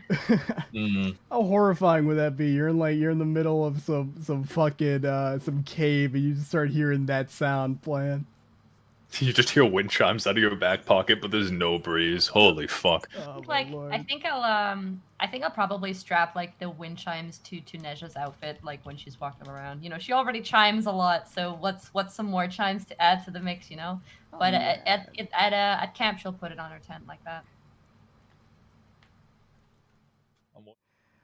So the party, walking through the city with a bunch of restrained people, before they get to this point, gets stopped by the guards. You, halt! Oh my lord, you again. What are you doing with those people? What? What do you mean? What do you... The people that you have tied on ropes. Oh, they're bandits. The bandits, hmm? Yeah, we're bringing them in for, these are the ones that we managed to capture. We're coming back from our first, Adventure Guild quest. I see. And he gives Can we hand them off with you? He gives a quick once over to your guys' group. He sees all the little badges, and then he looks over at this group of rugged people that are clearly wearing, you know, like thick, more rugged garbs. Yes, I suppose we'll take them off your hands. Well, what was your group's name? We are the Soul Searchers. The Soul Searchers. I'll see to it that we make a request for you to be paid for these rapscallions, granted that they are proven to be bandits. Thank you. Additionally, unfortunately, there were some bandits that did not manage to survive when we were rescuing the spoilings here. He froze them! Ah, 'tis the life of a bandit, I suppose. They go in robbing people. I suppose they shouldn't be surprised when they go out and are slaughtered by you heroes. Yes. Well, either way, I put the corpses aside inside the old mill around a day's travel down the road. I assume you know where it is? Yes, we'll send some degreasers over that way. That would be nice. You can pick up the corpses there. Thank you! They walk off. What a nice guy. Let's get these children home, shall we? Yeah. So you hear nice little music coming from the inside. Think something odd. Like has anyone here ever heard like the music that's made when mushrooms are connected to electricity? Yeah. Yeah, you guys can imagine that music is ringing out through the little grove here. And when you walk in Plumdark, you see this man pop up with joy and excitement. Well, you've returned! My God, you actually did it! You brought back the spoilings! Well, I did say I would. Well, I'm gonna be honest, people say they do things all the time, but I usually expect them to be wanting a discount, huh? I don't know what you mean by that, but I brought him back. We may have to reset up the collab cam. It's okay, just keep role playing. Oh, my God, that was mighty quick as well. I could have you paid at the guild. Here, take this. And he's gonna quickly run over here, and he's gonna scrounge through his desk, and he starts throwing out a bunch of trash and junk. I mean, this guy is not a cleanly fellow. But eventually, he pulls out this wrinkled and stained little parchment. Here, take this. This should be a declaration that you're the ones who returned the spoilings to me, and they'll have you paid. Post haste! Well, thank you. One last thing. The spoilings kept calling me sovereign, and why? I suppose, they haven't seen a Myconid in quite some time, and, well, you are much taller and of a different color than the rest. They probably assume that you are their sovereign. But... Skipper, if you could, Oh, my bad. No worries. Not too far from here, there's this realm full of fungi, similar to yourself, and of a very similar color. They were actually meant to go visit these groups and meet the sovereign of that place, and perhaps be engraved to be raised there. Chances are they thought that you were the fellow. Don't worry, though. You're gone for a week or two, they'll forget all about you, and we'll be prepared to adapt a new sovereign. Oh, okay. We just leave them here with you then? Of course. I don't mind the company, truly. And you will look after them? Of course I'll look after them, as I look after all, and if you don't trust in me too particularly, don't you worry, more of your kind here would be sure to take care of the spoilings. Plumdark, are you sure you don't want to take an apprentice or two? Well, I'm still trying to get my bearings. I don't know if I can handle that baggage. Well, it's up to you. The little ones do seem awfully attached to you, is why I'm asking. Wouldn't it be sad to leave them here and then they all forget all about you? Well, I suppose. Oh, 'tis the way of a Myconid, huh? You come and you go, you root and uproot. It's a part of their culture to move on quite quickly. They don't gain attachments the same way you and I might. Perhaps I'm being overly sentimental. Please forgive me. Not to say you're stoic, lad, and he kind of nudges you on the leg, Plumdark. Some Myconoids have been known to grow quite fond of people, but it is quite rare. Our circles are quite closed. But yes, hurry now and get that parchment to the guild. I'm assuming you'll want to get paid and have a fine bit of drink, huh? See, Nomi, look at the veins within this leaf. It's quite different from the one over here. if you notice the coloration of the two, they're actually entirely different species. Nezha overhears this. Does it seem like he knows what he's talking about, or is he just trying to be fancy with an earshot so she'll think higher of him? Like he's not really doing an outside voice. Like he's doing the same. His tone is like he's talking to someone right next to him, which would be the gnome, and maybe Jelly. Like he says he's like, you know how like a person with ADHD just gets like yeah, I know. has to have like constant stimulation. Like he's just latched onto these plants and started like telling them like this weird trivia that he knows about all these plants. Hey Jelly, I got a question for you. Yeah. How do you feel as your father is taking great interest in this other creature and is teaching them all these things while you stand idly by? He's staring at it, like, just looking at it. Mama Jack? Oh yeah, you want to get included in this as well? Yeah, I mean, look, if you look at these over here, this is actually like a, it's what you call a darn root, and it's, Can I eat it? Oh, well, I don't really know the effects of it on an amoeba. It might be, we don't know, it might be poisonous to you. Well... Oh, you wouldn't quite know what that is, Jack. Oh, yeah, I mean, okay. I mean, like a jelly float to you, I don't know if it would be harmful to you or not. I mean, I'd have to do tests in order to see if, like, what you're actually capable of eating. I ate honey. Yeah, I mean, well, yeah, sir, you can eat honey, but this is an entirely different type of biological, matter. Like, it's... there's no telling what plants you could eat and could not eat. I mean, several of these, I can count a multitude of these that are poisonous to Genasi alone. Eat tons of stuff. Yeah, but things that are poisonous to one race are not poisonous to another, just as the opposite occurs at the same time. It's... I don't know what you're capable of eating or not. He just stares at you blankly. He doesn't understand. Okay. We'll put it as a maybe, but not right now. So, what is it that the party would like to do now that you've returned the Sporlings back to their home? Time to get our bag. By that I mean let's get money. Let's get paid. Money. Money. Money.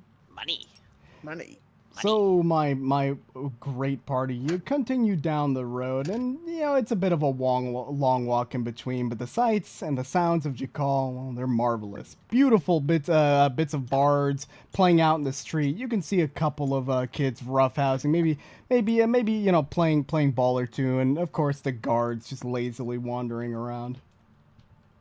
But eventually you get onto the guild, and you can see a couple of people, very odd, some very basic people in leather and metal armor walking in and out, maybe some strange looking travelers that you wouldn't usually see out and about. Sorry, voice crack. Wow. Out and about, coming in and out of the guild. Adventurers of all shapes and sizes. Like you, Yes. You're a funny shape. I'm a Genasi. Hello, welcome to the Adventurers Guild. How may we... Oh, it's you. Yes, we have just finished a quest and we would like to collect our reward. Oh my, that was quick. Quite impressive. Yes, all of you, please follow me. Lucky for you, we just got done with a post summary, so you won't be waiting around here for hours. Fantastic, thank you. All right, enter on in. Go. Feel free. Where'd the pixie go? Pixie wandered off. Pixie's gone, bro. Oh. You should have looked after him. Did he notice where the pixie went? What? The pixie. It's not... Not quite. Weren't they smoking? Yeah, they were, When did I last see them? Perhaps they're respecting the no smoking signs inside and so they're staying outside. Oh, that's cute.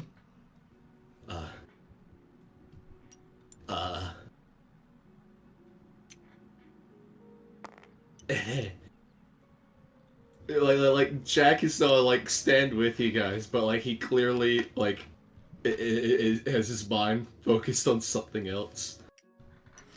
So, which quest did you all solve? The mushrooms, correct?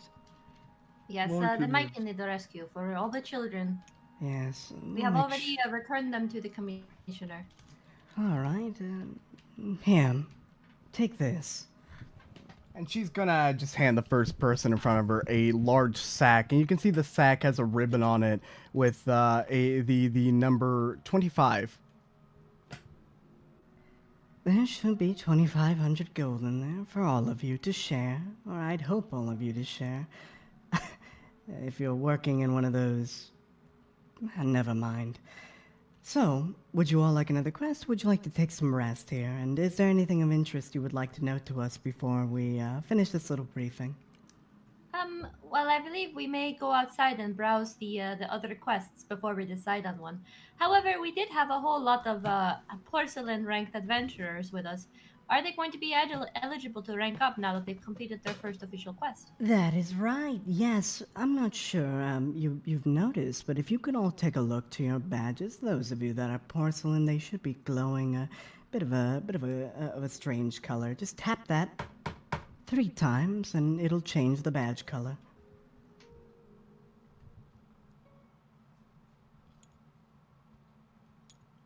Well, congratulations on your rank up then. And thank you very much for the pavement. I'll go and look for a next quest. We'll let you know what we decide. Thank you. You have a pleasant afternoon. Miss, about the place that we were just at. Yes? Well, you know, it was the place that we found the myconoids was a mill that was taken over by some bandits.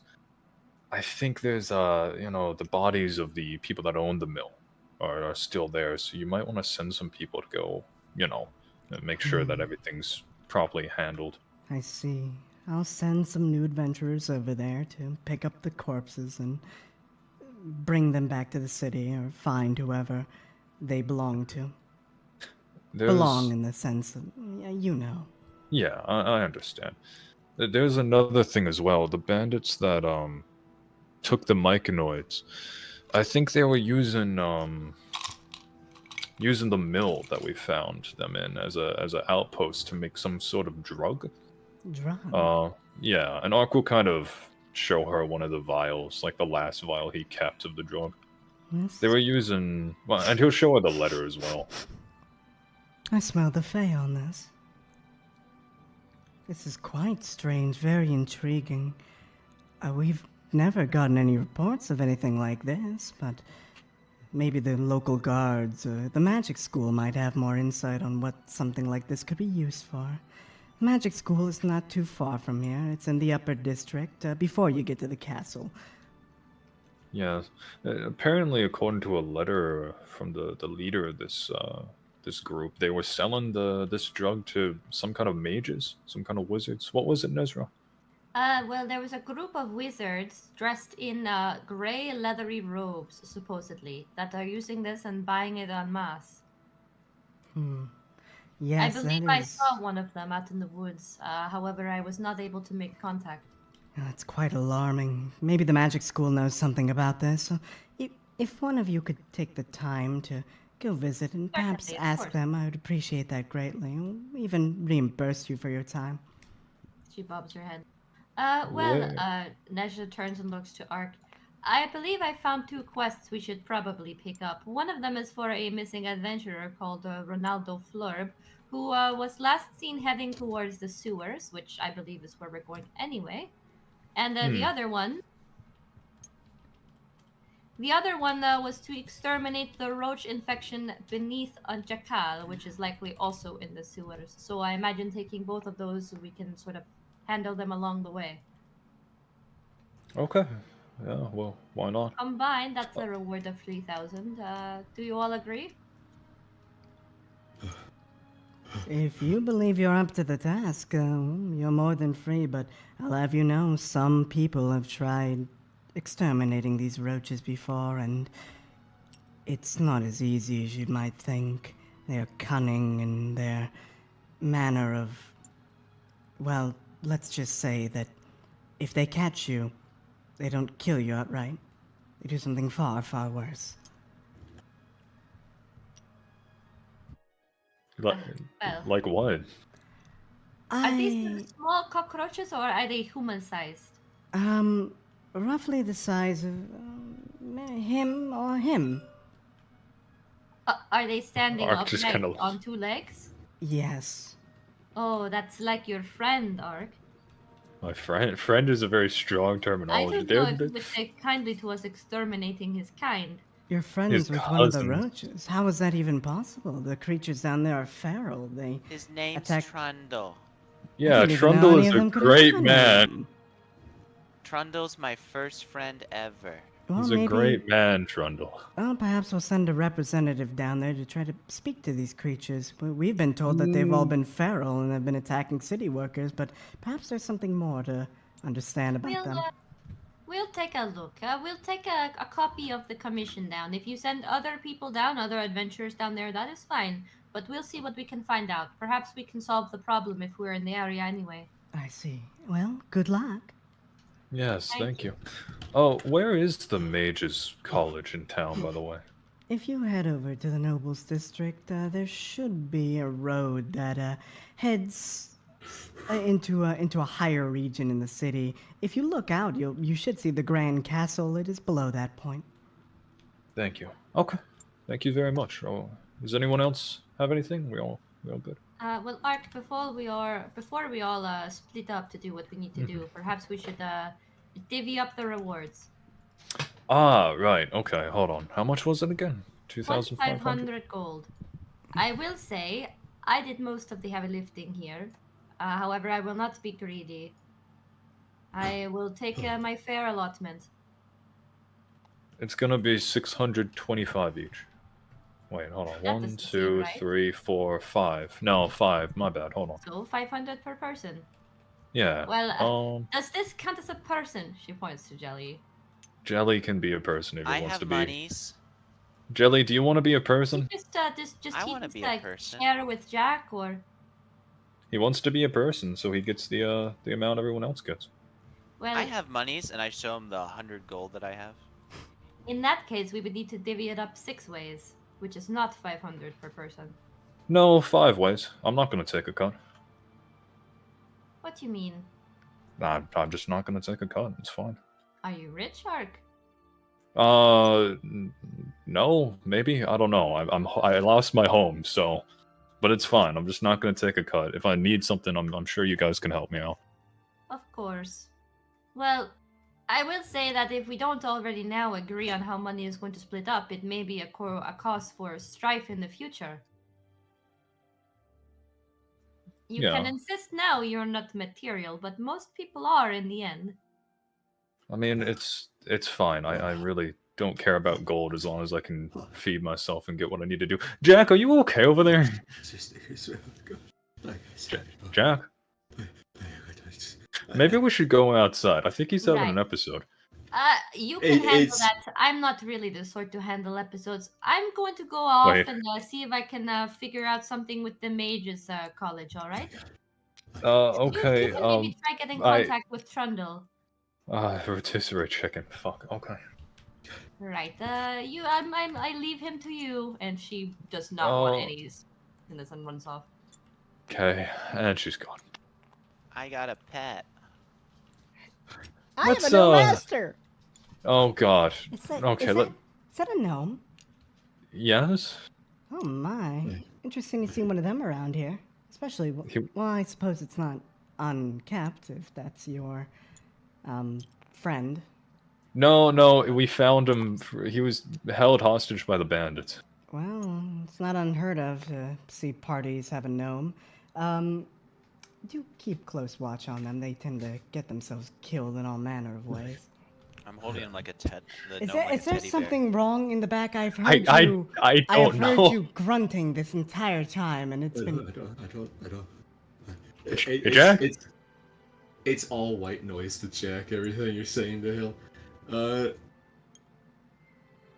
Plumduck, can you He's do just something? mumbling to himself. Don't while tell me that he. staring.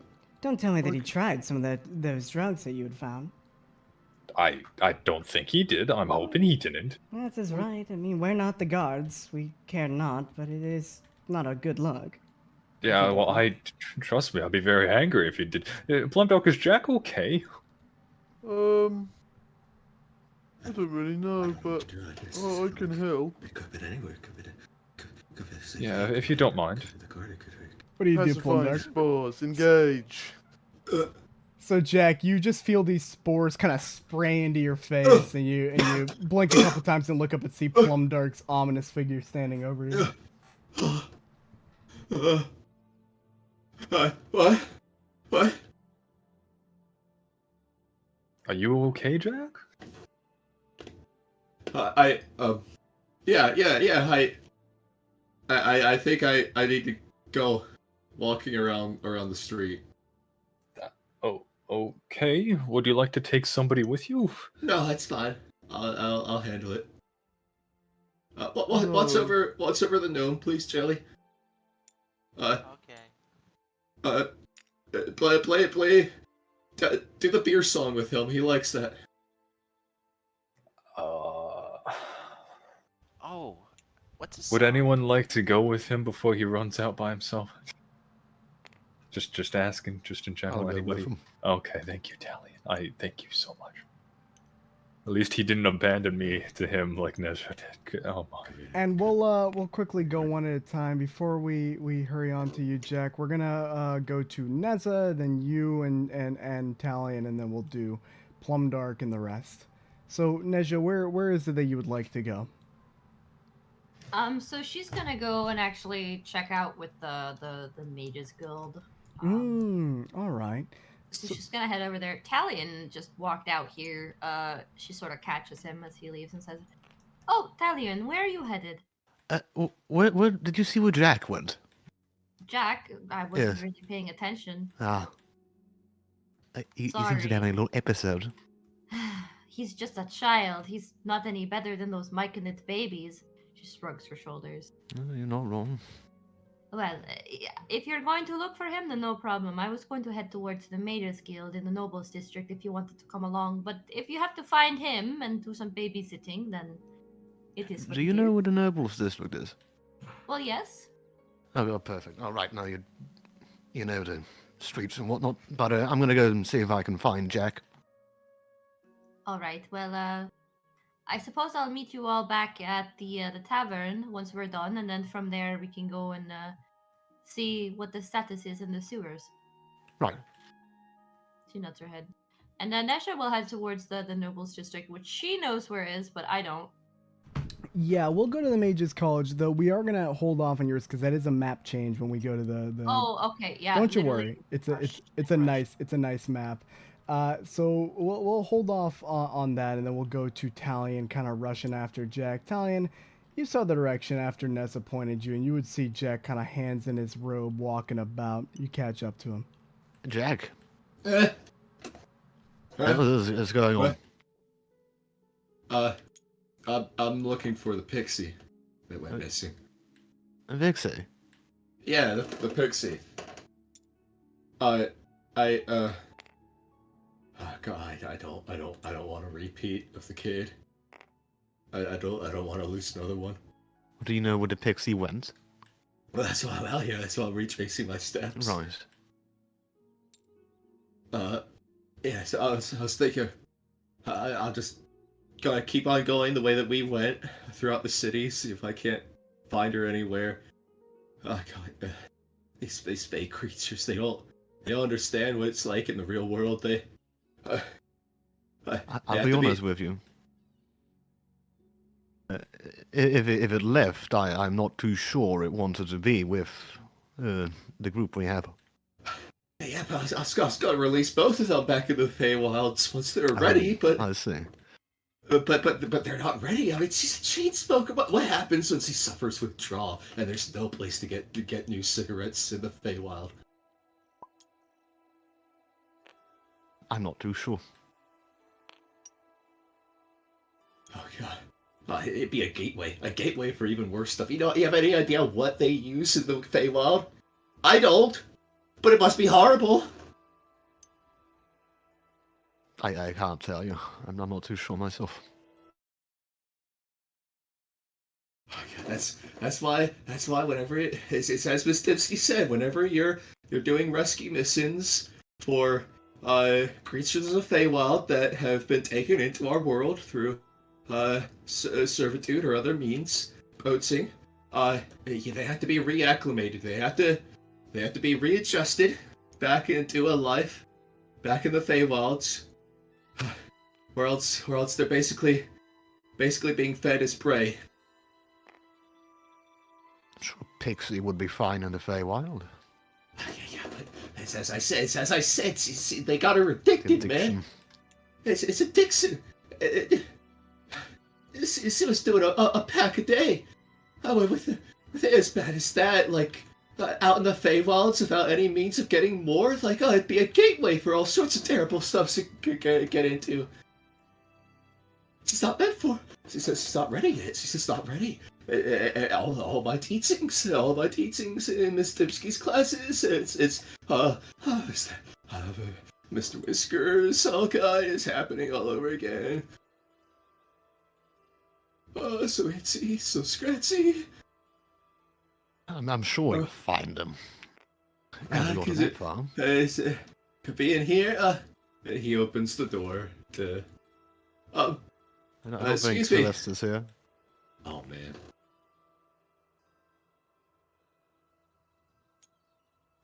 I came back right in time. I open the door and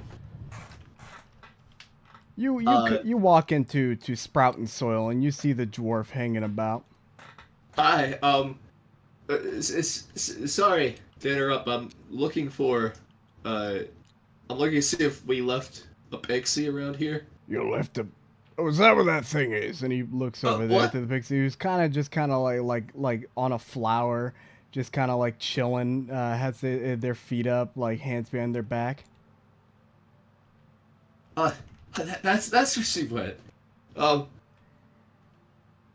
He kneels down in front of her. Hey, so sorry about leaving you behind. Kurva, kurve, mukayavade. Oh god. Okay, wait. What is he speaking here? Sylvan. Sylvan. Oh no. I only know Primordial and Elvis. I don't know Sylvan. Do you want to be with us? Do you want to go back to the Feywilds? Feywilds? Zastra mine mi bespoko materium legge surka bleu. I'm gonna need yes or no here. Feywild. You point towards her. Feywild. Yeah, like I make like a hand gesture of like Feywild. Appreciate. Do any of you know Sylvan? Odiej.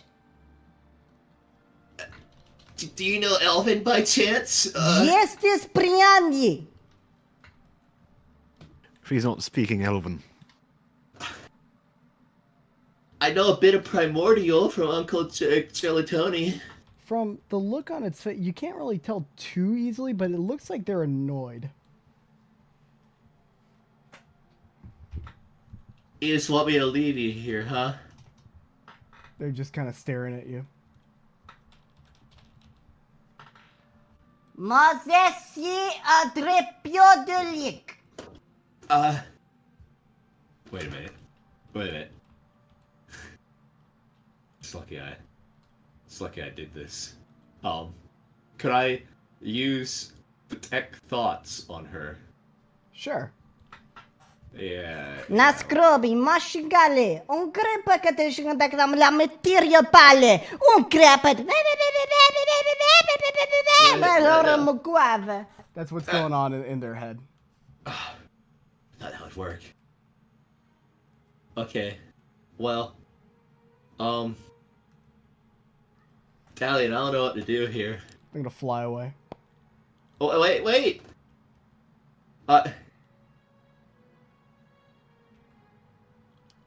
Oh shit.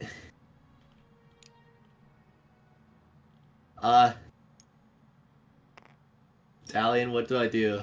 I don't know Well, what she's clearly saying. he does understand common. I don't understand Sylvan, and Try to communicate via gestures, maybe. that's what I tried, but she just kept on. Okay. Nod your head, Feywild. They stick up the middle finger. Okay, she doesn't like me. Any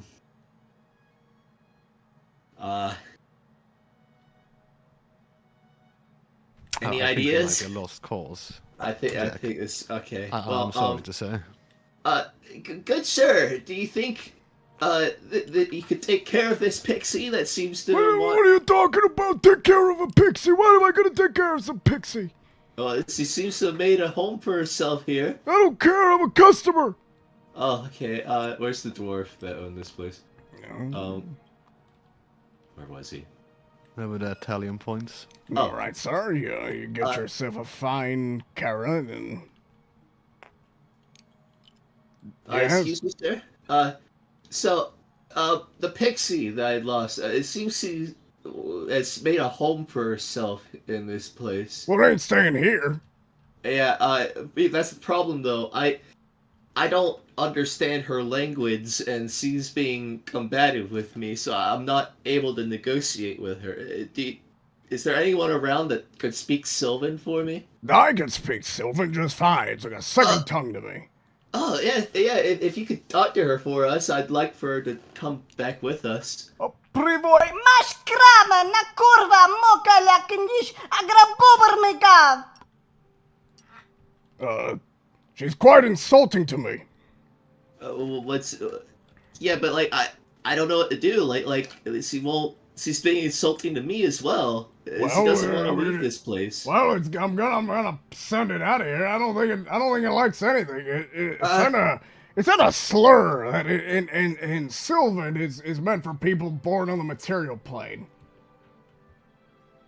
Mata krabengalo. Okay. My God, you got a mouth on you, don't you? Oh, okay. Tell her this. We want to help her go back to the Feywilds, but we can't do that unless she comes with me and stays with me. Krakoi mu kale ala Feyweld mu gravish akalakate. Makareka baliganto siya katagrenga. Alikata pa maragashi agengisha legrabobor. They said they don't need the help of some material mouse. I think would be the closest translation, and then it made fun of the size of my penis. Okay, well, okay.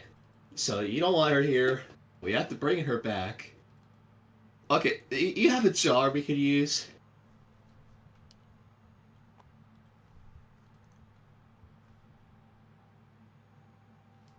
At least until I understand Sylvan as a language and can talk to her on this. I mean, you want to trap a pixie in a jar? Oh, like something. I mean, we have to get her out of here somehow. Buddy, if you're gonna do that, it's not gonna be in my shop. Alright, you may not know pixies, but they don't quite like to be trapped up. They're free That spirits. might be a bad idea. Yeah, I'd rather not half of my shop destroyed and turned into confetti or covered in grease. Okay, It would be absolutely terrible. She must leave eventually, right? Oh, don't worry, they'll leave. I'll see to it. Chances are they'll just fly off somewhere random. Okay, well, I don't... Well, I'll come back to find her again when I understand Sylvan as a language. I'm telling you now, pal, they ain't gonna be here. I don't quite like this little shit. Okay, well, well, that... Okie dokie. I'm not sure what to do about this one, Talion. Might be the best idea to leave her. She clearly wasn't want to come with us. Okay. She said very insulting things about me. I didn't even understand most of it, but I could feel it. And it was very hurtful. It's in her voice. You know, I have to speak to this lady over this temple. Lady. There's some What temple around the corner here. Wanted to speak to me. Yeah, we could go do that. Yeah. Yeah. Not too far from here. Yeah. Yeah, we could go do that. Yeah.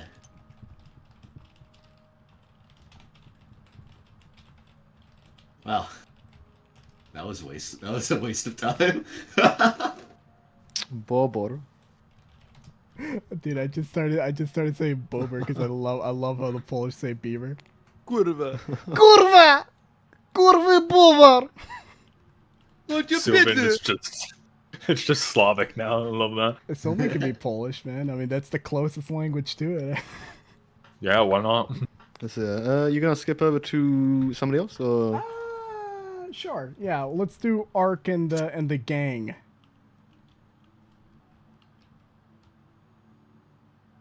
Where the fuck even are we? You're still in the guild, though. You haven't done anything yet. Right. Okay, well, you two, 3, I guess. Don't give that guy any gold. By the way, that's... Well, I guess it's your choice. You can do that if you want, but... I don't know. I'm carrying. Not sure what happened. I think if you give him gold, if you give him anything, he's gonna go back to the Feywilds. Oh yeah, it's quite interesting. Whenever somebody gives me something, tells me I'm free, I'm free. Yeah. Maybe that's for the best. You know, Jelly, you're taking care of him. That's not my issue. I'll be Oh boy, captivity. Oh, please don't say that. Please don't. We're not. No, why? Why? My badge looks different.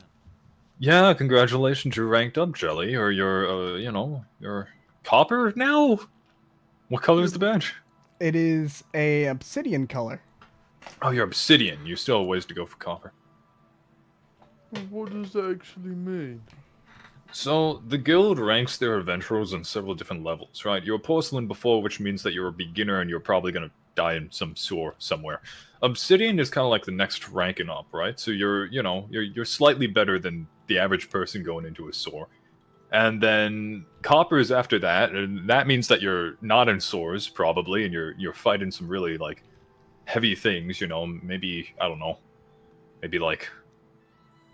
I don't know. Maybe like a sandworm, maybe something like that. Maybe like some kind of dragon. And then gold is, I don't know what people do with gold. I'll be real. I think they fight even worse things than that. I don't really know. Does that clarify to you? Does that make sense? What's sand? Sand is an awful thing. It's terrible and it gets everywhere. I hate sand. Like water? Yeah, it's kind of like water. Just imagine water, but it's just the ground, and it's everywhere, and it's awful, and it gets everywhere. In your socks, and your boots, and in your food, and in your... But I don't have socks. And in your hair, and in your eyes, and I just... don't have hair. I don't have eyes. It gets inside of your... whatever you're made out of. It gets inside of you. It won't leave. Is it tasty? No, it's not tasty. Well, can be. I don't really know what to do now. I mean, I guess we need to go find a rotisserie chicken. I'm not sure. How do I use this? And I take out my scimitar very quickly and like. Whoa! Start waving whoa! around. Whoa! Hey, don't point that at me. I don't know how to use this. I understand that. The first thing about using that is not pointing it towards me. Oh. Listen, Jelly, that's a very dangerous weapon. You could hurt some of your good friends if you point that towards us. We could get hurt. You don't want to hurt us, do you? Use it? I can't really train you how to use it in the middle of a plaza like that. I think that's pretty dangerous. Basically, you hold it with 2 of your hands, right? And when someone who's trying to hurt you comes up to you, you kind of just you see that pointy end right there? Yeah. You kind of just stick them with that end. Okay. But only against people who are trying to seriously hurt you or kill you. That's not nice. Yeah, exactly. So only really save it for that. Don't whatever you do, keep that in that sheath. You have a sheath for that? I don't think he does have a sheath. I think he just got the sword. Keep that in your backpack for now. Pull it out in case things go bad. All right? Okay. Okay. We need to find a chicken. A rotisserie chicken. I hate this. I hate this so much. Can I do a survival check to see if I can smell a rotisserie chicken? Survival!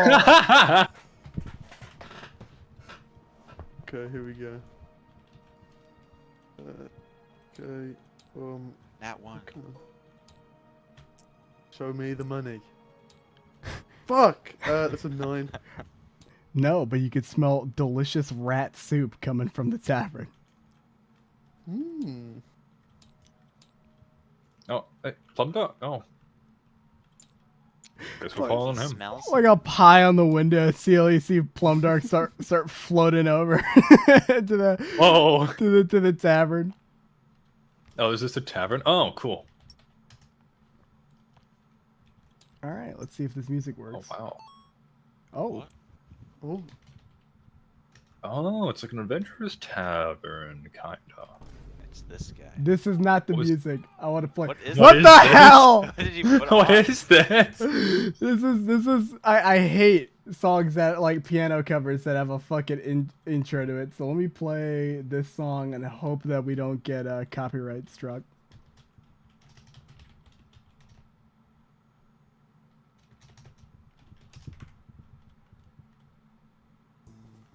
There we go. I fucking love Soda Dungeon. Yeah. So you walk into this little, this bigger tavern. It's a lot more lively than Ye Olde Nando's. There's a lot more people and a lot going on. It seems to be a prime spot for adventurers. You're looking around and you see a lot of interesting people. You see a satyr barmaid handing out a couple of drinks, a stranger with a strange mushroom cap on his head. He ain't a myconoid, and a very gruff-looking figure, kind of taking down shots of whiskey. Alongside a little Kenku with a top hat that's singing a little song. Now, I know I was supposed to get a chicken here, but I kinda do want some whiskey now, all of a sudden.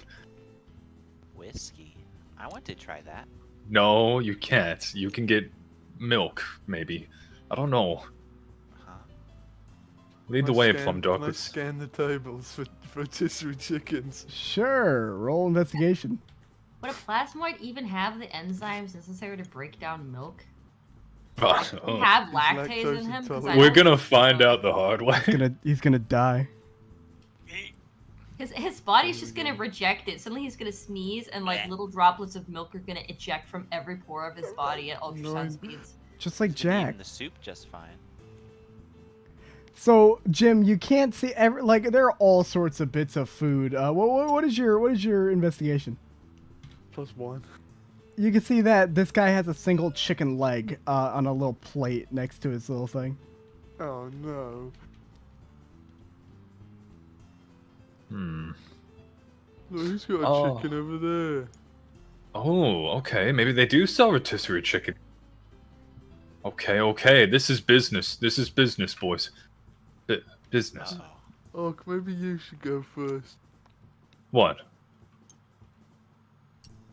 That guy? Yeah. That guy looks like a pussy. Well, then by all means, go talk to him. Okay, I will. Hey there, friend. What you drinking?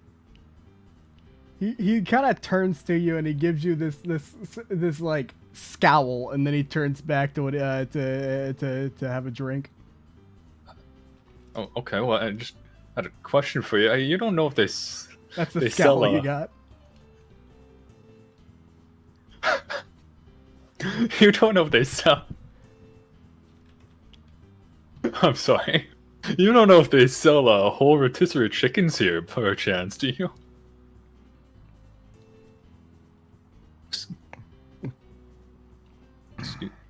Oh, maybe you don't speak common. I speak common. I'm just choosing to ignore you. Oh. Okay, well that's pretty rude, but all right, that's fine. Listen, it's a cool sword you have.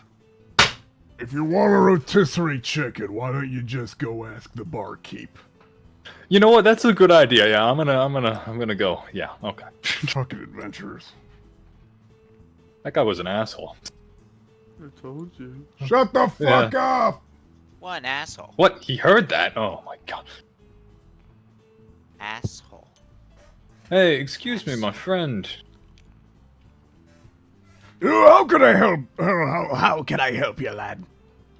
I need a whole rotisserie chicken. You sell that here? You wanting a whole rotisserie chicken now, are you? Oh, I yeah. suppose we can make that work for you. Lovely. That's what I like to hear. Yeah, just take that.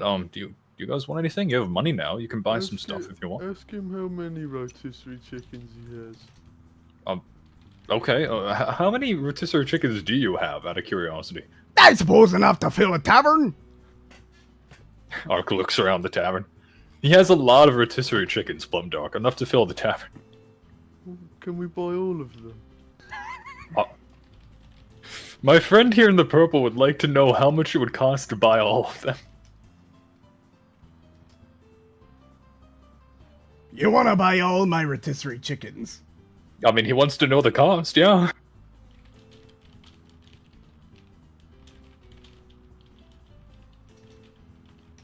Unless the chickens aren't, I mean, maybe you don't have that many chickens, If you don't have that many chickens, that's fine, you can tell us, but,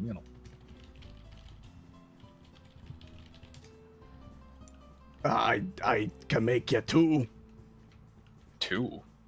Yeah, I mean, come on, fella. Chicken's a popular item at this tavern. It's almost as popular as the rat soup. Rat soup? Okay. They can only make 2, Plum Dog. Will you make him make 2? And I'll pay for them. Sure, pal. That'll be a total 4 silver. 4?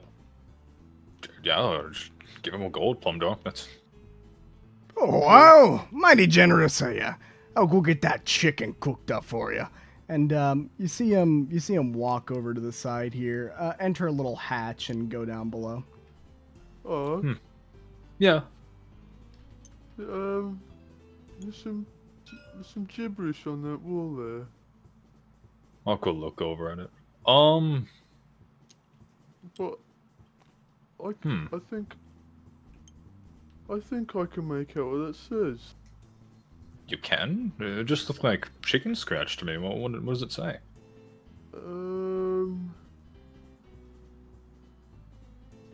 A question of pondering is key. Speak a riddle to be let inside.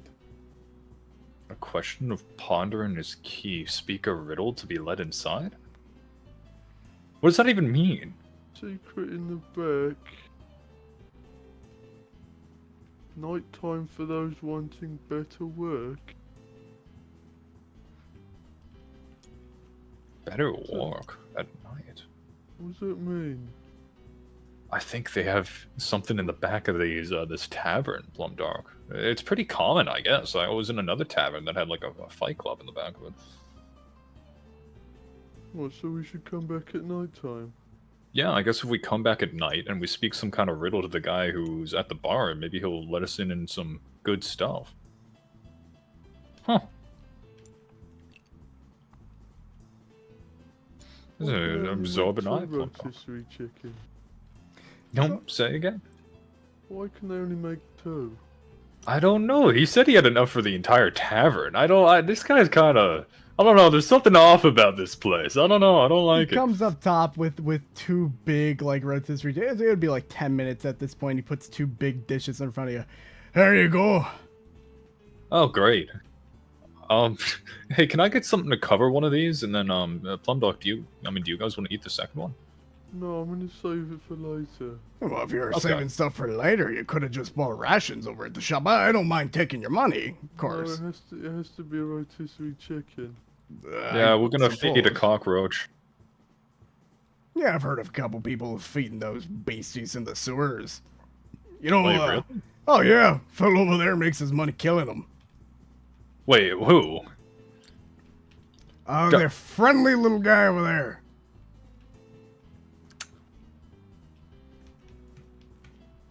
So he's in the sewers a lot, huh? He's sewers, outlanders. I mean, you'd have to ask him about his business, but he brings a lot of money and enjoys his drink. Killing cockroaches? Yeah, killing all manner of creatures. He's a witcher after all. Oh. I don't know what that is. Well, you see, whenever a town has some sort of problem with an infernal or some sort of monstrosity, they send in one of those little bastards over there, real lonesome types, to go on and take care of them. You know, oftentimes they compete with adventurers for the pay, but, you know, you can't beat experience. And most people hire a witcher rather than somebody that'll kill the creature and then loot your home. That makes sense. So he's like a demon hunter, kind of. Yeah, a little bit. Devil hunter? Oh, okay. But he knows about the swords.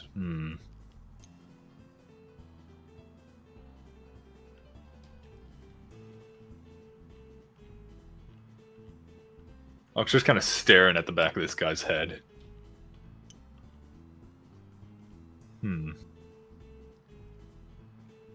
Well, is there anything you guys want to do while we're here?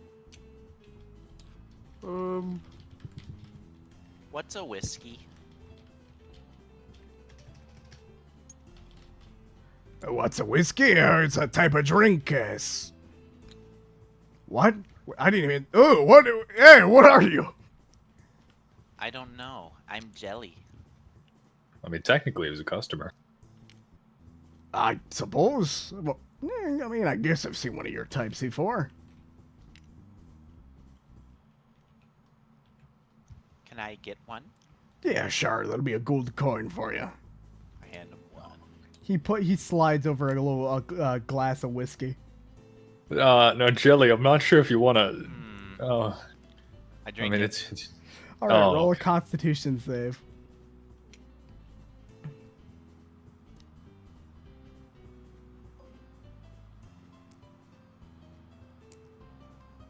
Whiskey makes you hungry. Very hungry. Mad hungry. I'm hungry.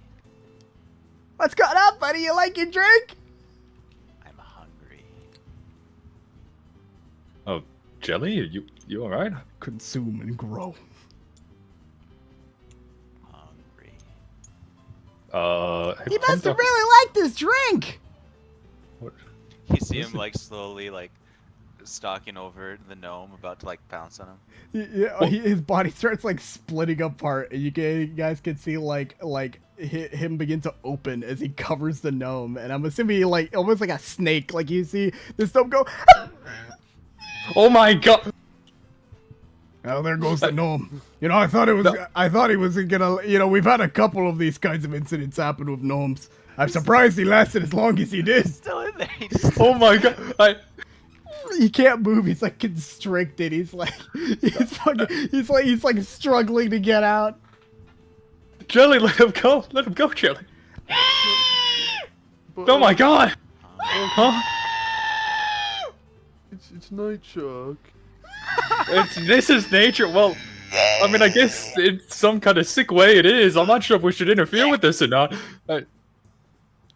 He's not tasty. Oh. Is he breathing? Oh shit. We might have to leave. Oh, it's all right, ladies. It's all right. This is what gnomes tend to do. They like to play dead. We'll go take care of them down I below. slap him to wake him up. He's gonna kind of huddle to block these people. He's like, Listen, I can't be having the guards come into this shop. You guys have to take care of this. Okay, we'll take care of it. We'll take care of it. It's fine. Listen, do you have like something to put over it? Do you have like a? Yeah, hold on. and he kind of lifts up the thing, and he takes out of his pocket a pair of spectacles, like a pair of sunglasses. He puts it on the gnome. He's Perfect. like drooling, and his head is limp, and you can see the little gnome hat is like half melted. All right, just. You see, ladies. And then he kind of looks over to Jelly to see what he's gonna do. To like while Jelly's like holding over. He wasn't tasty. Hey, he's about to wave hello. Yeah, wave hello, right, Jelly?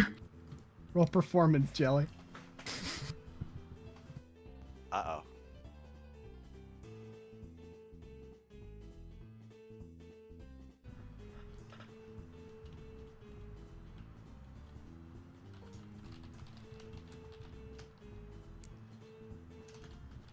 That's a 9. Okay, I'm gonna have them roll insight for you. I probably should have done that while they're doing that, but I had to get some music.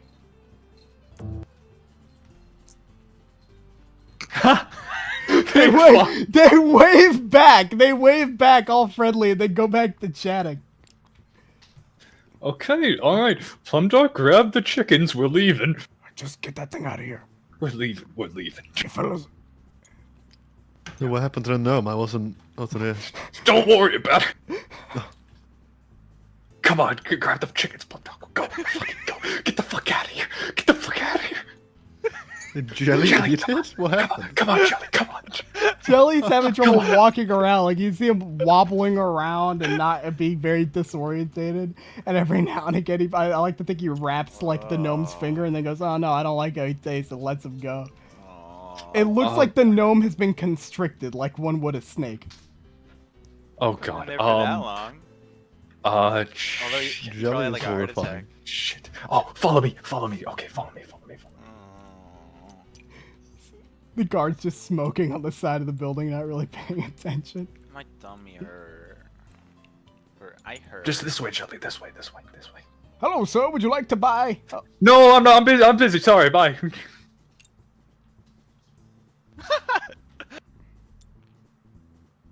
Okay. All right. Okay.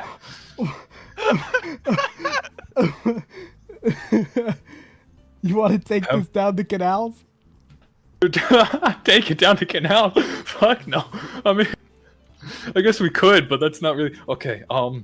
We need something heavy. Does anybody have anything? Shit. I have this extra sword. Okay, great, fantastic. Whoa, Ox, get rid of him. Yeah, we're getting rid of him.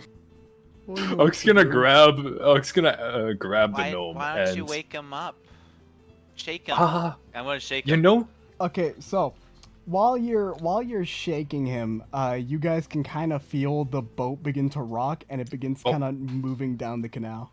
Oh no! Oh no! Oh no!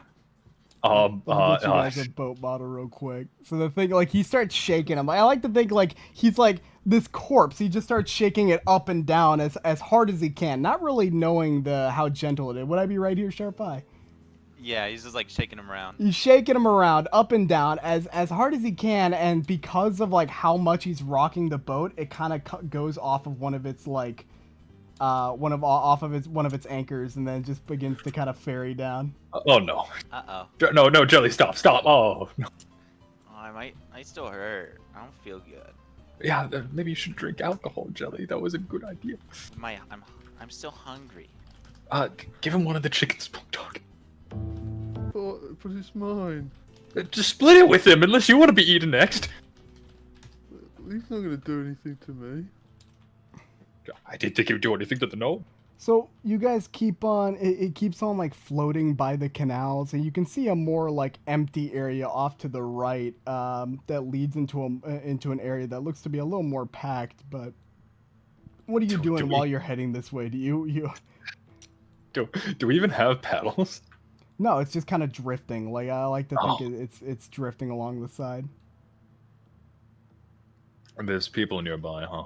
Mm-hmm. We should probably get off. I don't know. I'm kind of tempted just to ride it out and see where we end up. Hey, excuse me, sir! Yeah? Where does this go? The water, where does it go? The canals lead off to the ocean, but you're gonna be stopped at Little Avari before you head there. What is Little Avari? Just continue down the canyon, you'll see it. Okay. I guess we're going to Little Avari. Ark's gonna take the sword that Jelly had and a bit of rope, and he's gonna start connecting it to the gnome. Okay. What the... He's gonna wait until there's no one around, and then he's gonna throw them both over. All right. Wait. What? He arc stops. What's Plum Block? What? Plum Duck takes the sunglasses off them. Oh, okay, good think. Jesus Christ. Can I have those? Has he got anything else on him? No, we're not doing that. That's very rude. He doesn't need him anymore. This is not the vibe I was going for. That's no. This is not VTM music. It is VTM music, but it's not the Definitely vibe I was VTM going music. It's This is true. cycling. Oh, okay. No, it's not. I mean, listen, if you want to do that, that's fine. I don't want this. I already have enough on my consciousness. I don't need this as well. Well, Well, granted, I don't this- really care too much, to be honest. But They said gnomes were pests, like rats. I mean, well, I mean, that's gnome relations are very complicated and in-depth, and I knew he was gonna die. I shouldn't have let Jack take him, and now look what we're at. We're going down a river, right, with a dead gnome and 2 rotisserie chickens. I kind of just slouches in the boat. Okay. Just get rid of him, and it's not that hard. Okay, fine. And Arkle kind of looks around. Is there anyone nearby right now? It doesn't look like anybody. It seems like you're going down a canal and there are people up ahead, but it's kind of far. How deep does the canal seem? Not too. You guys are in a deeper part right now. You know you're going into a more shallow region, but the part you're at right now leads into the ocean. The ocean? Well, remember, Jakal is a coastal city, so he'll probably it's shallow, but you can see there are 2 canals. One that leads to Lilavari, where most of the current's going, and another that will drift into the ocean. You know what? I have a better idea.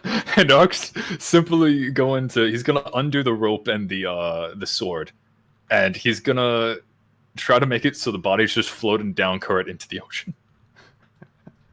Okay. Face down.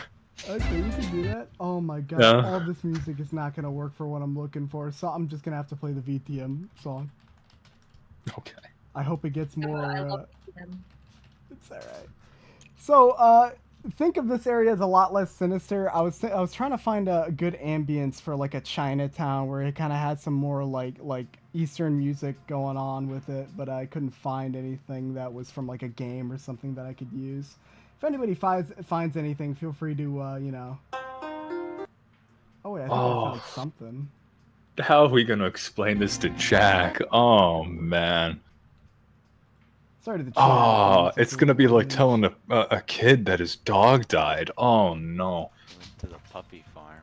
So your boat kind of stops when it bumps against another boat, and I'll get rid of the gnome here, and the guy will kind of look over and just kind of put his hands out and then turn back. Sorry, guys, let's get off. We kind of.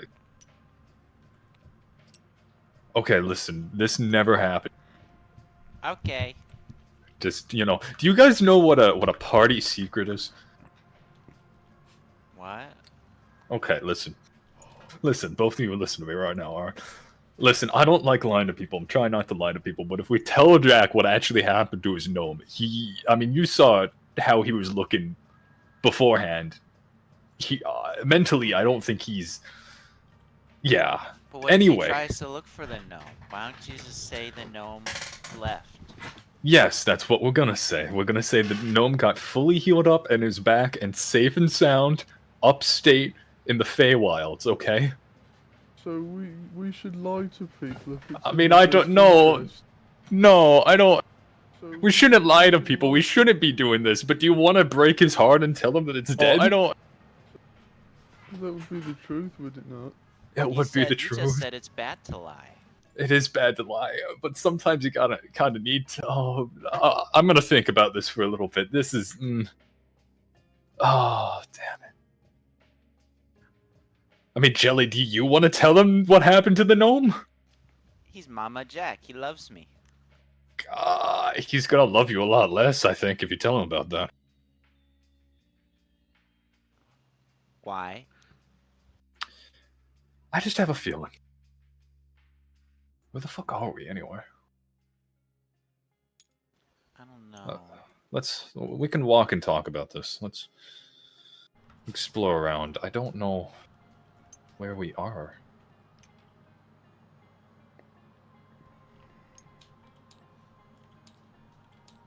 Granted, I don't know how to get back to where we Look at came that guy. from. He has no hair. Oh, yeah, you're right.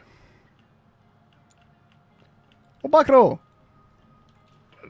Pardon? I'm sorry. Hello, how are you? How are you doing? We're doing good. We're a little bit lost. What is this place? Oh, this is Little Avari. Many of us who come from the far south or north, from both, we don't have a lot of places to call our own, so we have made it in the city of Jakal, like the tieflings did with theirs. Oh. Huh. Well, you have a lovely place here. It seems very nice. Oh, thank you. Would you like to would you like to have some tea? Oh, kind of looks back to the other two. I'd like. What is? The Jade Dragon over there, they sell the finest tea in all of Jakal. I want to try tea. Is it like whiskey? It is not. Oh! Oh, I'm sorry. What? The gnome is definitely alive. No, What? I don't understand. I'm sorry. It's a cultural thing with him. He's Forgive me. I need to go wash my ears, and he gives you a bit of a bow and then kind of heads off. Plum dog.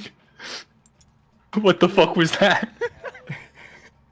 You said to lie. No, I didn't say to lie. Okay, well, I kind of did. Okay, you should lie if you want to, but I highly recommend you don't lie. And when it comes to a person like that, it's situational. That guy had no clue what was going on with the gnome, and oh. Okay, I need some tea now. I need some tea. Actually, I'm gonna give myself a heart attack. And we're gonna. Oh, sorry, go on. He's gone now. Yeah, he's gone, but I think the tea house is over there, and he'll point to the giant sign. Oh. And before we go to the tea house, I want to go to the next person's turn. We're gonna have a bit of a map change here, so we may have some technical difficulties, but I only need to save Nezha's prop bag for this. You can also just do Theater of the Mind if you prefer. Oh, trust me, I don't think I'll be able to do that with this map. Lord, okay. Yeah, listen, there's a lot of stuff for you to do, and I was waiting for somebody to go to this region. Trust me, it ain't that bad. All right. Plus, it's a lot smaller. So, Nezha, in front of you, you can see the Grand Magic School, and oh, it is beautiful. You go into the Nobles District, and from there, take a long staircase up to a bit of the heights. There's still some buildings down below, mostly commoners' homes and places for the more just normal people of Jakal to live. But up top. Oh, I'm here. Go on. Up top, you can see these magnificent bridges and people adorned in all sorts of fancy garb. You've seen a couple of spellcasters before, but usually they're far and few in between and come in and out of the guild, or every now and again somebody will get themselves into trouble. But here everyone looks nice and tidy and almost wearing school uniforms, like Jack, but navy blue with gold little crest. There are different types of robes, so rather than being blue with certain types of sleeves or an undershirt, there are different colors of sash and undershirt that seem to correlate to some sort of some sort of class, or maybe the age of the student. You couldn't tell for certain. Mm-hmm. Well, I enter here, and this place is really big. So, well, she starts walking down, and there's a person here along the way. What do they look like? So this, which one, the wizard or the knight? The wizard. So the wizard, he looks to be probably a little bit older, maybe a little younger than you, but like older compared to a lot of other students here. He's wearing a navy blue robe with the color. You can see his color here, that type of sash. And actually, I may have to right click on him to see if he has any DM notes. So give me a second. And that's all you can kind of gauge from me. He's kind of staring off in a space right now. Excuse me, mister. Yes. Oh, hello. Greetings. As you can tell, I am not a wizard. I'm not studying here, so I was hoping you would perhaps be able to help me with some directions. Yes. How may I be of service?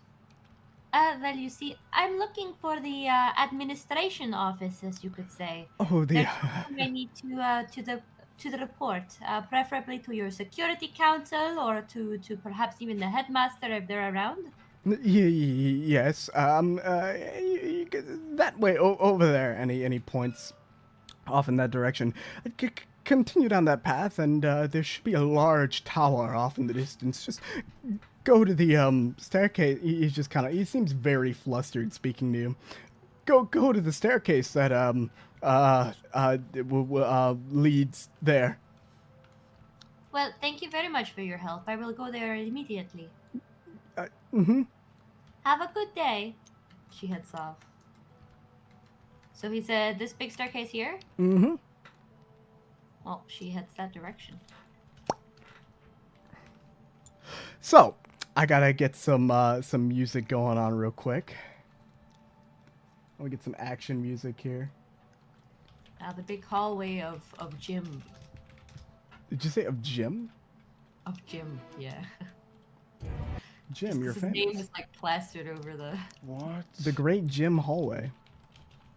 So while you're walking down, you can see some commotion up ahead. As you can see, a what looks to be more educated and much older wizard helping these guards that are trying to subdue this creature that is going absolutely mad right now. These mages in front of you, they're all wearing a strange type of helmet. They have these long metal like rods with a crystal at the end of them, and they seem to be more martial with a spectral shield that is almost crystalline in shape that they're using to kind of defend the blows from this rampaging creature. Oh dear! She runs up and she shouts to them, "Do you need help?" Give me a second. Gotta pull up the stat block. Stay back! Stay safe!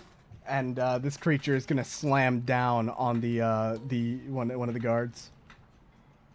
I know how to fight. I can help. Oh my god, this poor guard is gonna get flattened. Oh my Christ. What's the severity on that? Oh, dude, you see, it's like, stay back! He turns towards you, and you see the thing smash down its arm, and he just gets impaled into the ground. He looks like he's barely breathing. As you can see, a noticeable crater. The kid here is freaking out. He's shaking, scared, and the golem is starting to charge forward before two more of the mages walk front. Now, we'll roll initiative here in a second. Yeah. Oh, boy.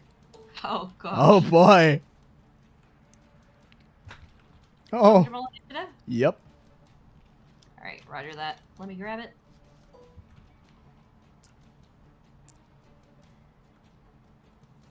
That is 20. Oh my, wait, nat 20? No, just regular 20. No, mod 20. All right, and the quality just went down again, but it's okay now that we see Will's screen. So, yeah, you're first up. Let me roll for the allies. I don't think they're gonna get above a 20, but you never know. Yeah, no, we're gonna go to you first. Well, first I'm gonna just talk to these guys and says, is this thing intelligent? Can it understand words? It follows the reign of its master, but it's out of control. Kill it! Damn. Does it have a weak spot? Does it have a core? The transmutation wizard is going to turn to you and yell out, Give me a moment. I'll find it. Right, well, I'll just start trying to chop an arm off, maybe. And I will do. yeah.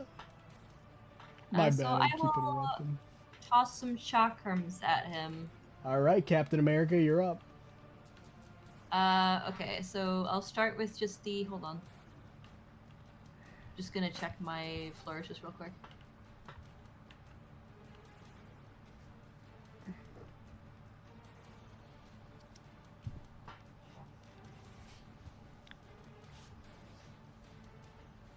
Okay, my flourish doesn't use a bonus action. That's just what I was checking.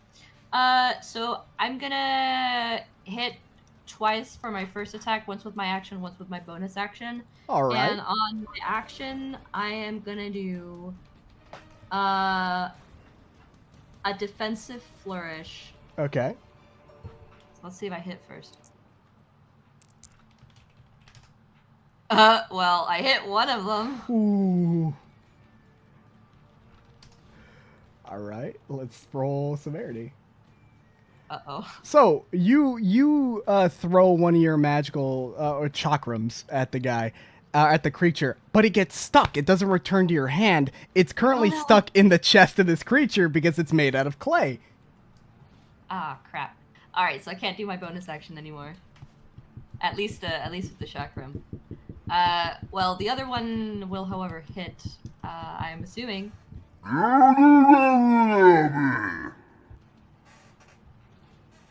Kill the monstrosity! Yeah. The damage will be 9 plus. With my defensive flares, let me just see here. Okay, I spend one of my bardic inspirations, which is a D8, and I can add that number both to my AC and to my damage. Alrighty. What's the let's see here. So it will do 13 damage to him, and my AC is going to be 18 until my next turn. All right. And I'm going to use my second attack as well, but I can only throw one chakram, so I'm going to do that. Mm-hmm. Well. Oh, so here's what you do. The chakram gets stuck inside of the creature. So when the other one returns to you, you toss it at the chakram. It gets unstuck and both fly back to your hand. So you can roll damage for it, and you could have your bonus action for the other chakram. Oh, nice. So both hit or what? You hit the nat 20, so you got your other one unstuck. Right, but I only deal my crit damage. Yep. Yeah, do crit damage. Well, that's anticlimactic. Let's do I also my modifiers that also get all doubled, all dice rolled. That's okay. No, but I mean, what about it's 1d6 plus 3. Yep. Then it'd be 2d6 plus 6. Okay, cool. Then it's 9 damage. All right. So the creature gives out a hearty, and then it's gonna go on to rampage. Actually, no, it's the other people first. So this person here is gonna go here and cast a spell on it. They're going to cast lightning bolt. What size is this target, by the way? Large. It's a big target. Large? Big. Mm-hmm. Okay. And this one looked to be a pretty chunky lightning bolt, but it does seem like they're kind of worn out after casting that spell. So the creature, it takes a decent amount, and now it's sort of like on its last legs. It seems like they were fighting it for quite some time before this. And the two spellcasters are going to flank it and begin to attack. Now, given the amount of damage that they've done, and the fact that backup is slowly coming on the way, we're going to do a bit of a cutscene here. You see these mages run out at this thing, holding out its staff. It's starting to rampage. You're holding out your chakrams, ready to fight again, when they all start zapping it with these spells that begin chaining it to the ground. And once it's chained to the ground, they all pounce and start bashing it with the metal rods until the clay golem is nothing but a pile of mush. Well, hold on. She's gonna rush forward to this mage that got frickin' decked, and she's gonna try to stabilize him if he's still alive. Oh, this blows! If he's still alive, then I'm just gonna cure wounds him. All right, so you cure wounds him, and he begins to kind of like struggle back up to his feet. He's using the staff as a thing. Oh, thank you! Thank you, thank you, thank you! Shut up, Rick! My God, how'd that thing get out of control? I don't know, we need to go tell the professor. Speaking of the professor, is that the headmaster you're talking about? No, our duelist professor. And this one here. I don't know how it got out of control. These things never do so. They never act up. If I had the book. But show off the book. Enough about the book. Just go speak to the headmaster. We need to go consult with the dual magus. Right, well, good luck, and I'm glad things are under control. I hope you feel better, she says to the person who got decked. And says, could I bother you all just for one question before you go? I know you're in a rush. Yes, Could you point sure. me towards the administrative office, please? Sure, I mean, you ought to be there to give a report anyway. Follow him. All right, thank you. I would be happy to escort him. Thank you very much, sir. You're very kind. Thank you. So, I've never seen one of your kind in these parts. One of my kind. What do you mean exactly? An Easterling. Ah, you mean from the south? Oh, I was speaking more of the chakram. Oh, you mean the what form? I see. I mean.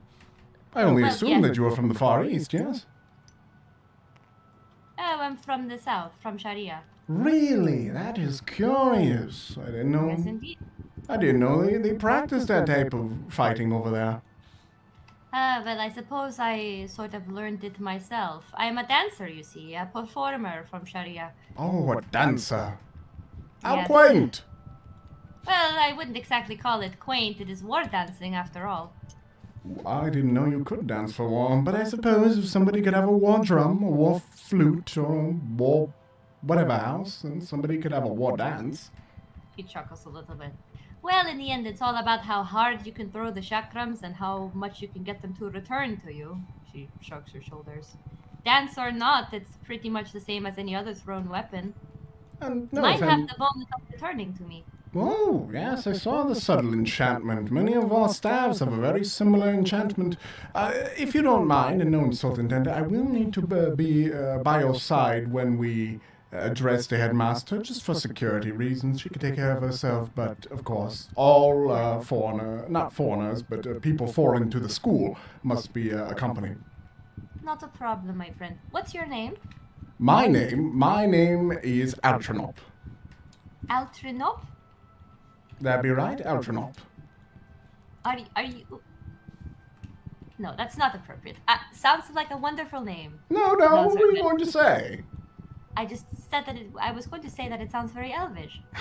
Oh, it's fine. I've been told that many times. I'm a half-elf. She nods her head. Well, now you perhaps know this area better than I do. Well, I'm certain you know better than I do. But I'm actually here to report a bit of a crime retaining some wizards. Not from this school, I don't think. But I was told by the people in the Adventurers Guild I should go to report it so that the investigations can be made. I'm not exactly sure who I should be speaking to for that. I mean, yes, it's a bit of a delicate issue. perhaps I could help you. There is, Ushan. He's actually from the west. He used to live in Tremos before God the incident, and he is an assistant archmage, one would say. Assistant being not a demeaning term, but more of a supporting archmage. And then, of course, there is the leader of the school. Would you like to speak to him, or would you like to speak to the headmistress? Well, I believe I can speak with the assistant for now, and then he can deem whether it's necessary to bring in the headmistress or not. Oh, I wouldn't want to waste her time. I'm sure she's very busy. Ah, well, he's right over there.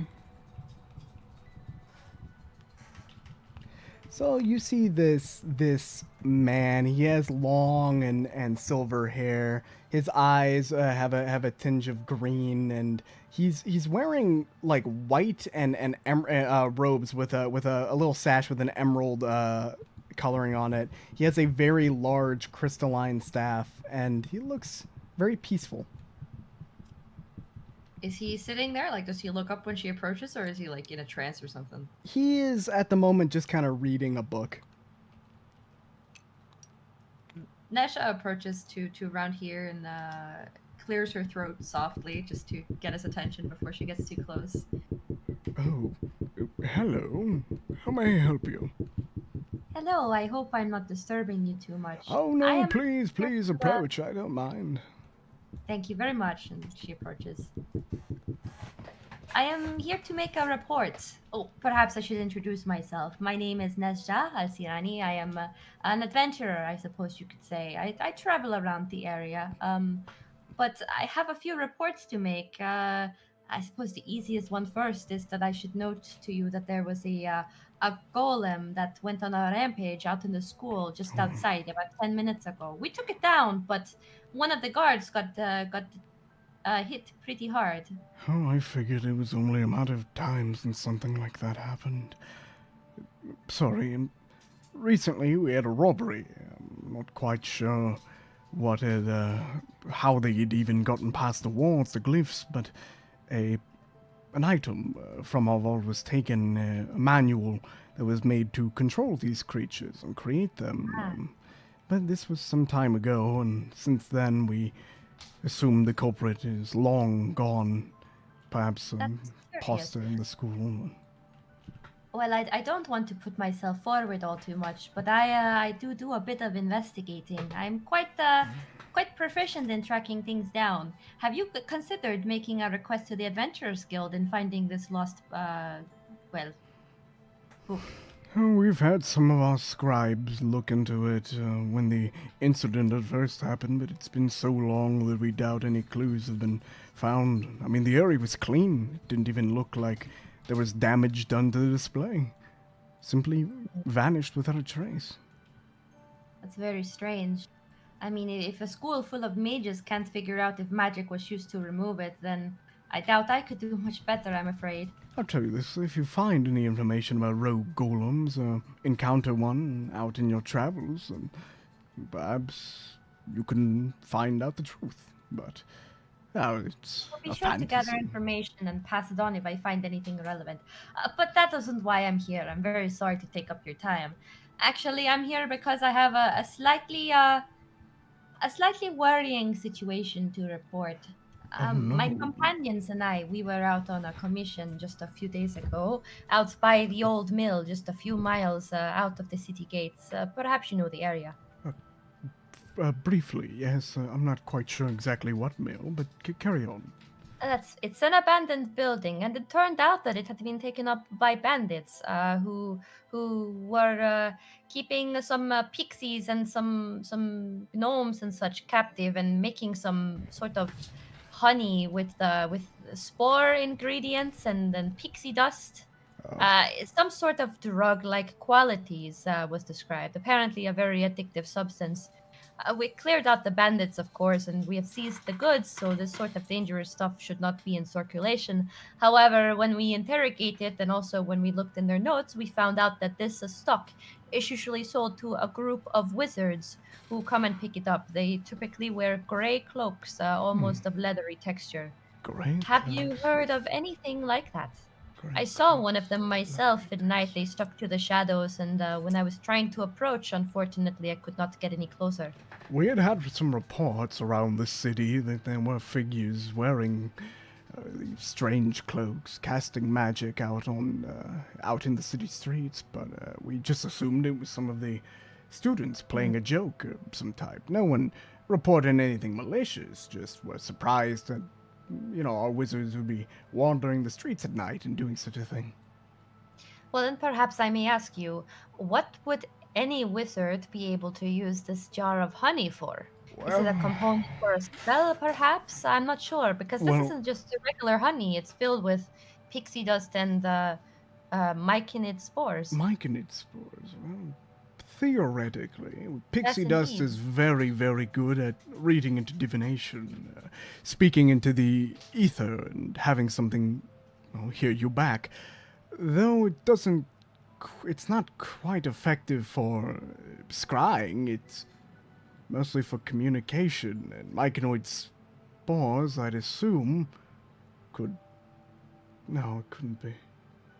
Well, based on how the myconoids Perhaps act, I'd it assume that. amplified it effect? Yes, amplifying it and sharing that information with others. Perhaps one would get divine visions and would share it to those who had also taken the drug, but I couldn't say for certain.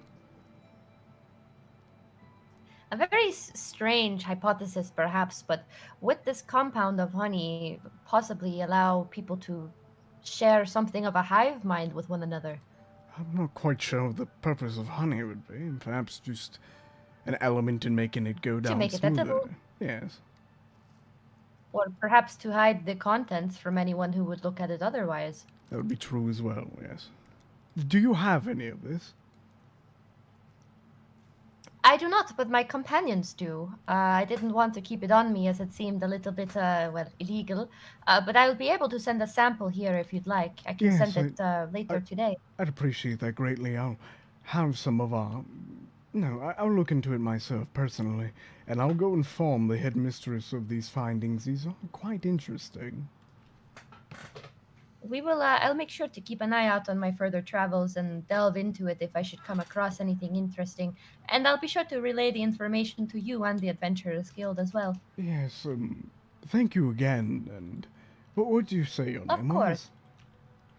was? Nezha Ilsirani, but you can just call me Nezha. Well, thank you, Miss Nezha. Feel free to explore the grounds of the school and even enter some more restricted areas, such as the Spectrodrome, as part of your investigation, if need be. Why, thank you very much. Perhaps, since you are so open to letting me investigate, perhaps you'll let me look into the room where these instruction books for the golems were stolen from. I know you say there's not much information left, and I believe you, but if I want to get a better handle of the situation, perhaps it would be good for me to take a look around. Yes, just a moment. And he's going to kind of tap his staff on the ground, and you see that the entire room begins to kind of fall apart around you, except for the bricks that you're standing on. It's this black void, and around you, you can see that the bricks start rebuilding, and you are inside of the room to the shock of a couple of wizards around. Whoa! Oh! Where did you come from? She points at the Archmage. It was right here. I see it is indeed missing. And when did you say it was noted as stolen? This would have been roughly 4 weeks ago. Oh, that is quite a while.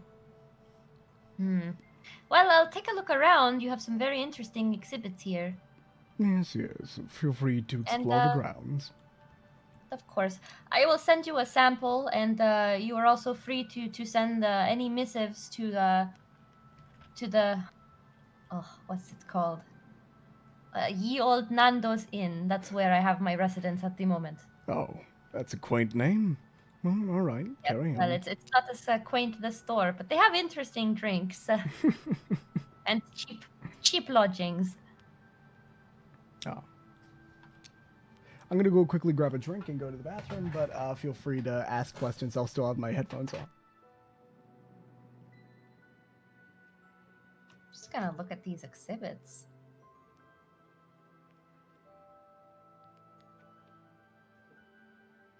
Yeah, I see why he said he couldn't do this as a theater of the mind. Yeah, that's a lot of stuff.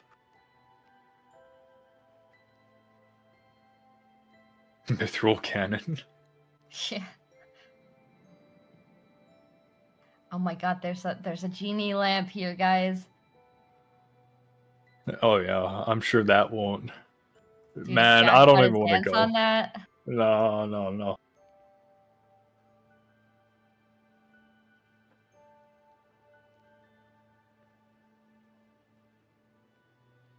The ancient being Musta'al.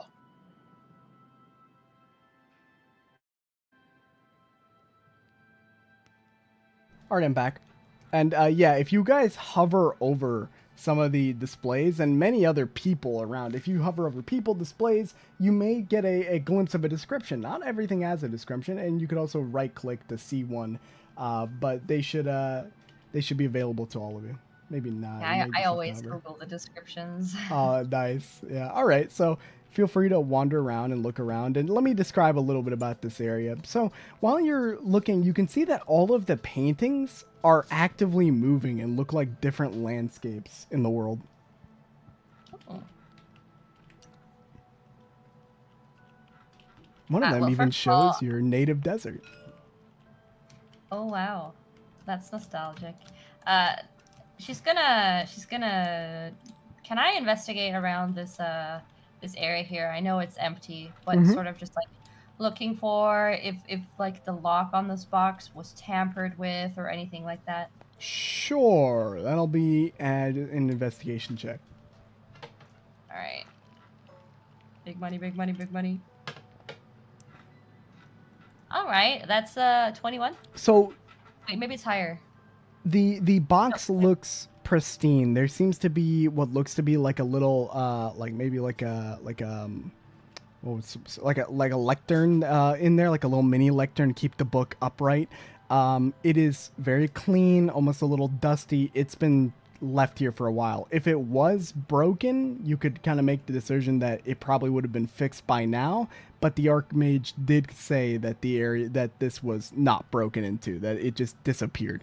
On the box are a series of different wards and what looks to be sort of like a slot to put some sort of key or a rune into to open up the box.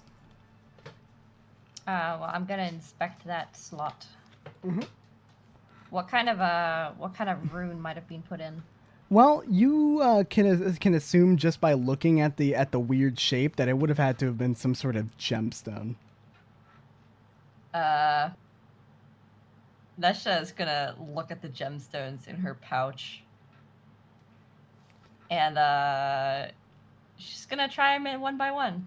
None of the gemstones seem to kind of unlock them. They are like probably a little smaller as well than the keyhole, but no, it doesn't seem to react to any of the gemstones. She turns back to the Archmage and says, about this display case. It's correct that you need a sort of a gem rune in order to open it, yes? Yes, all of the teachers and many of the staff members have them. Mostly the teachers. The only staff members I can think of would be the I don't know. He's a teacher as well. The instructor for the dual magus, the gentleman that led you inside of my the office. Oh, he has a key as well? His leader does. The one who instructed him. All of the teachers do. Ah, I see. So perhaps this was taken out by someone who actually had the credentials to do so. Well, I'd find that quite odd, though. He kind of If the looks wards and weren't tampered with and the box itself wasn't broken, then the only way to get it out is to use the legitimate route, right? I suppose. If you eliminate all the other options, then what remains must be the truth. We did have a teacher that went missing recently, though he had gone missing before this had removed itself. I'm sorry. He went missing after this had removed itself. Roughly 1 to 2 weeks ago. He was our illusion professor. Vanished without a trace. Illusionists typically have nothing to do with golems, do they? No, that would be transmutation. There's a bald-headed woman wearing a fine, I believe, yellow robe. Ah, yes, I have met her. She was the one who was there when the golem went out of control. Yeah, she's the one who creates them mostly. It isn't typical, but it's not unheard of for different spellcasters to use such a thing. With something like a manual, I'd be able to do it just fine. What was the name of your missing professor? Tarkin. Professor Tarkin. What school of magic did he teach? Illusion. Illusion.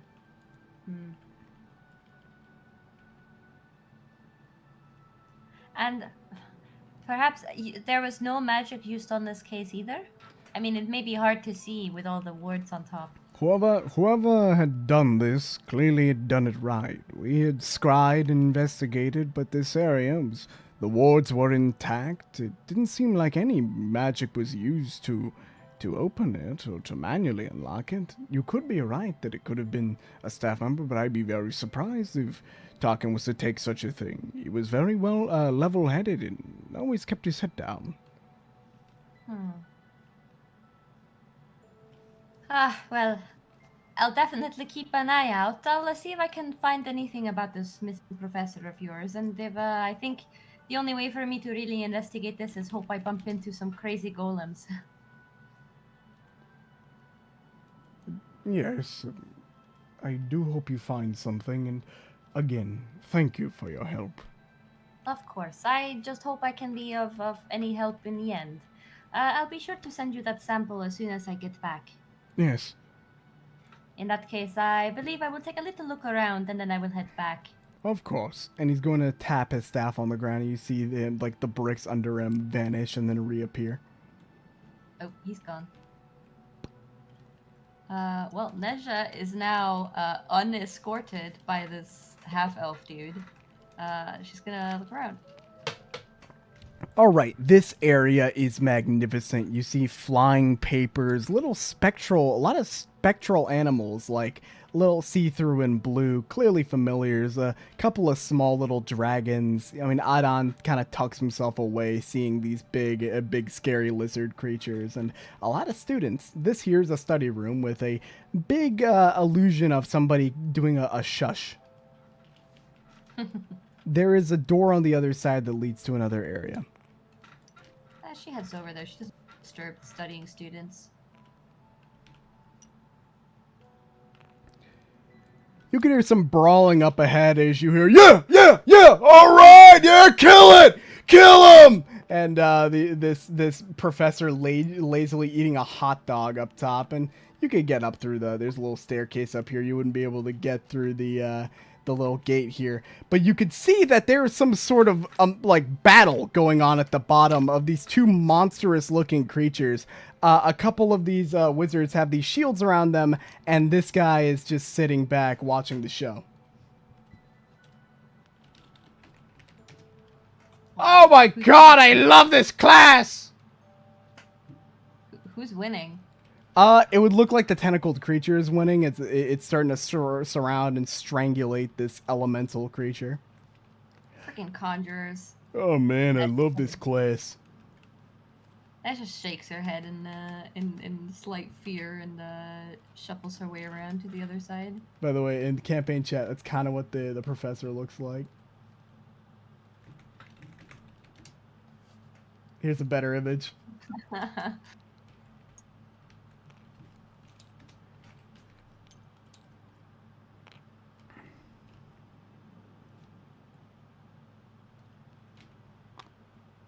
Oh wow, we got another room.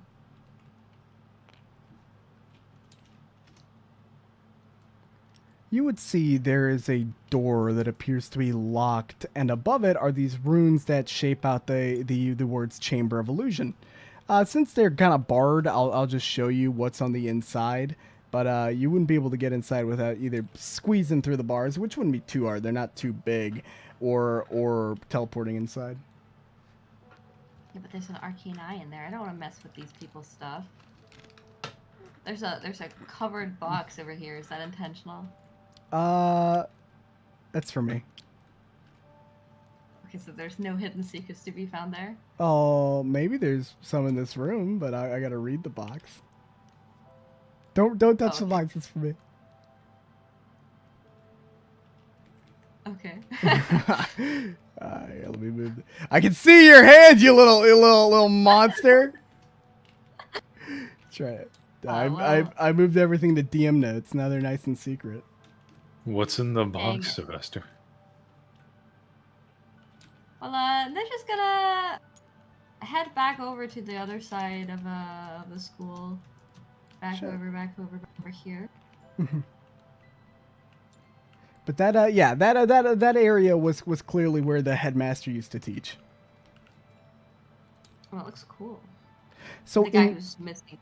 In this room, you could see what look to be exhibits, but rather than being a painting, they're like a glass pane that lead on and on and on. Like, it looks like from a certain angle, it's the entire forest going on and on and on. Here, the entire Badlands or the desert.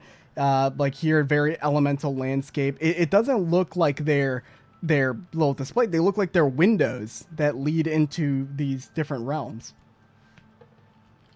Ah, look at Han. I think you belong in that one. She points at the one with the desert. It gives you he gives you a little yip, and then he's gonna start chewing on your little gown. She pets him. He can chew whatever he wants. Ooh. Wow, that's a big skull.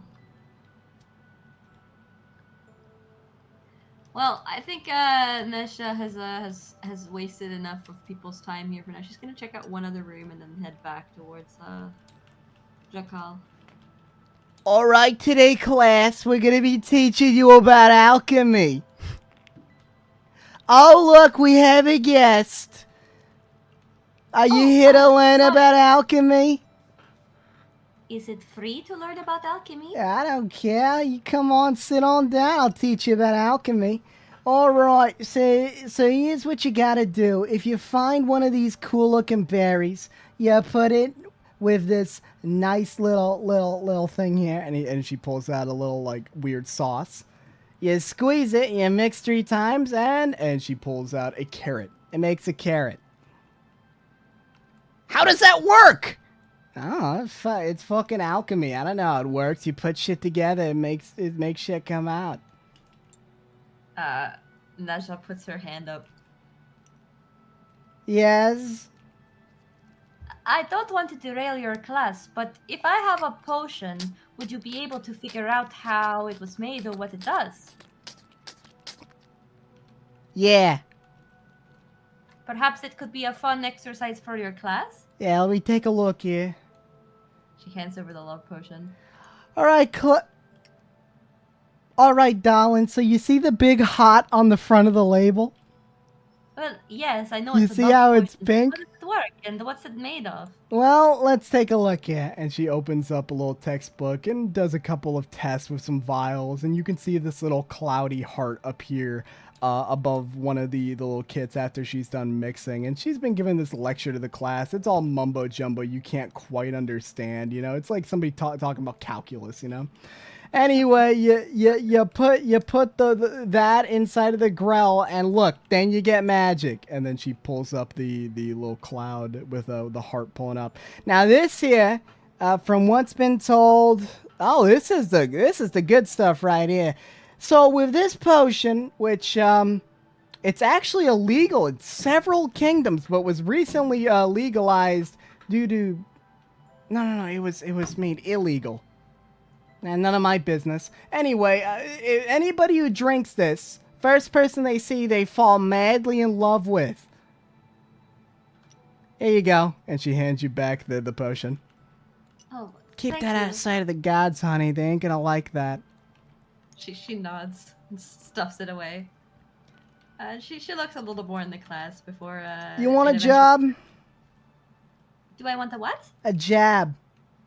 Sure, I'll do an exercise. Nah, not an exercise. It's more of a task, if you ever get around to it. I lost a bunch of these, and she kind of like wiggles this thing around. Yeah, they kind of wander around the school grounds. You bring them all to me, I'll give you something neat. I'll let you keep one, or I'll give you this thing. All right, I'll keep an eye out. Do you know how many you lost? Shit, I'm not quite sure. It was a lot of them, though. I'm sure I'd be able to tell you once you bring them to me. All right, well, I'll keep an eye out. Thank you very much. Yeah, take your time. I ain't in a rush. She nods her head, and then when the class ends, Nezha heads out. She's not the sort of person to interrupt in the middle of class and just leave. Mm-hmm. Well, she's gonna head back now because the others are probably waiting, and also I've been taking up a lot of time. No worries. Is this the way? So you head out and then start heading back into the city to go get your findings to the party, and I'll quickly load up the other map. Yup. Italian's gonna walk up to the door and knock. Come in. Please, feel free to come in. Oh. Hello. Hello. You wanted to speak to me. I remember you saying something along those lines a couple of days ago. Yes. You look slightly familiar. Oh, it's you. Huh. Didn't expect to see you here.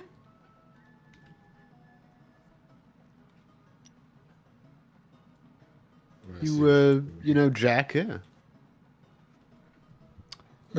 Jack, you begin to focus on this Azamar woman wearing these fine vitality, this fine vitality clothing. You recall seeing them, well, just about a week ago to you. What? Oh yeah, it's you. What are you doing here? I am running a church dedicated to Ogma. Wow. Yeah. I mean, it's a small world, huh? I mean, yeah. I've become some adventurer myself. Ever since you gave me that chocolate to give to that little girl that ended up being an eldritch horror. Everyone in school knew about the girl, and everyone just placed the chocolate in the room and left. Yep. Everyone knew. Anyway, I wanted to speak to you about your condition. I believe I've done some research in it, and you have a stain, sir. Stain? Yes. I, Your time in the Astral Sea has, well, it's affected you greatly. I've noticed that. Tell me, have you had any conditions? Have you moved around without expecting, or seen into different planes, anything of the sort? Well, there was this one time I fell forward and I appeared somewhere else. That is very strange. If you wouldn't mind, can you tell me a little bit about where you came from, who you are? Shadowhurst. Born and raised noble. I'll obviously spend some time in Astral Sea. Fascinating. Well, the reason I requested your help is, as a paladin, I would think that your duties to the divine would be great. And if you're interested, I have a bit of a problem. Right, well, let's hear it. Well, you see, as of recently, we had lost a certain tome. It's a codex that is meant to give divine premonition. It went missing from this church, I would say roughly, a week ago. Not too long, and we've been searching greatly for it, but we haven't been able to find anything. We were hoping that perhaps you could help investigate.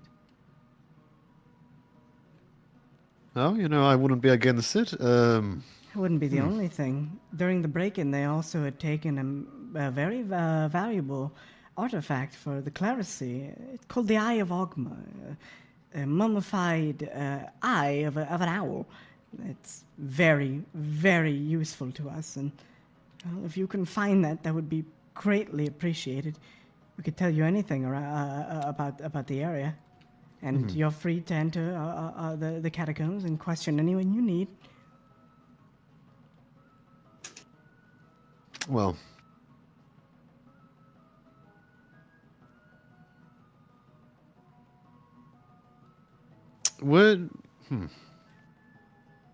I'm not too sure if I have the time, but I can come back in a bit. No worries. So. No worries. And, take your time. I'll gather some information for you for when you return. Thank you.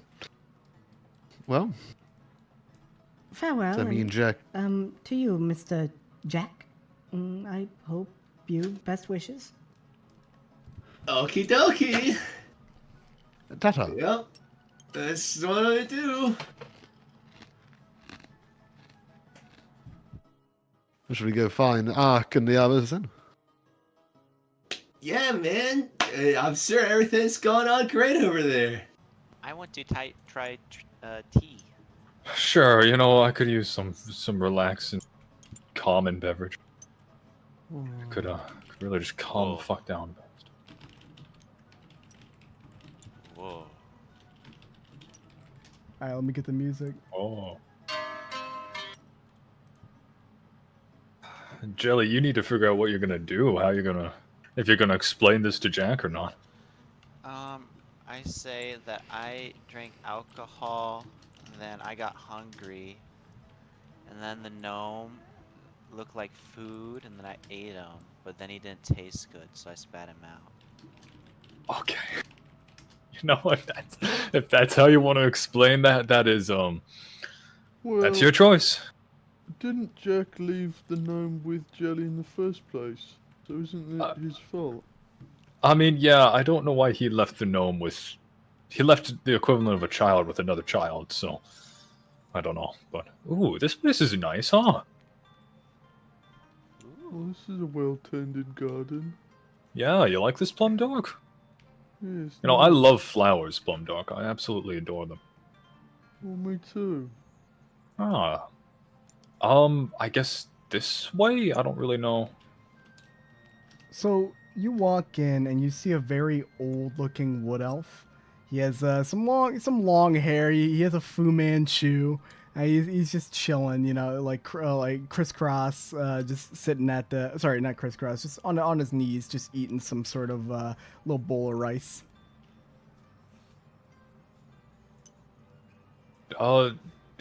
Excuse me. Oh, yes. Is this the tea house? Yes, this is the tea house. Oh, okay. Is there something? Oh, you would like some tea, yes? Yeah, 3 teas if it's not too much trouble. Oh, yes. Please. Over there. And he points to the building. Take a seat. All of you, feel free to take a seat. And the lady here is gonna slide open the door. I will be with you shortly. Oh.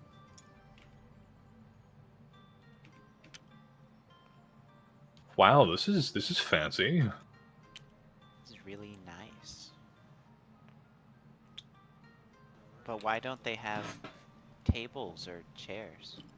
I think we're just supposed to sit like that man was sitting, like So a crisscross. He comes out with a little plate with some steaming tea on it. If you're interested in the entertainment while you watch, we have a 250 gold show that can be put on.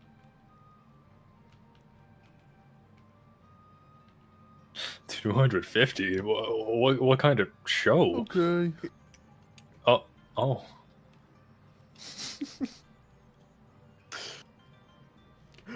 So do you give him 250 gold? Yep. All right, let me get the music. Plum Dog, oh.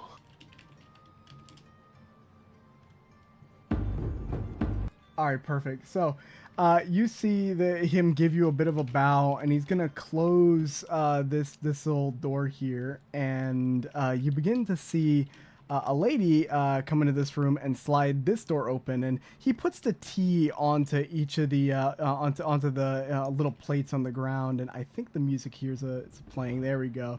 At 30%, you could see these two fully decked out samurais. They give each other a brief bow before they start doing a bit of an exhibition for you people to watch while you enjoy your tea. And you can imagine while you're drinking, I'll let you guys talk, that these two people are just going fucking at it. And they look like they're trying to kill each other without how hard they're going. This is a good show. Wow. Oh, holy fire.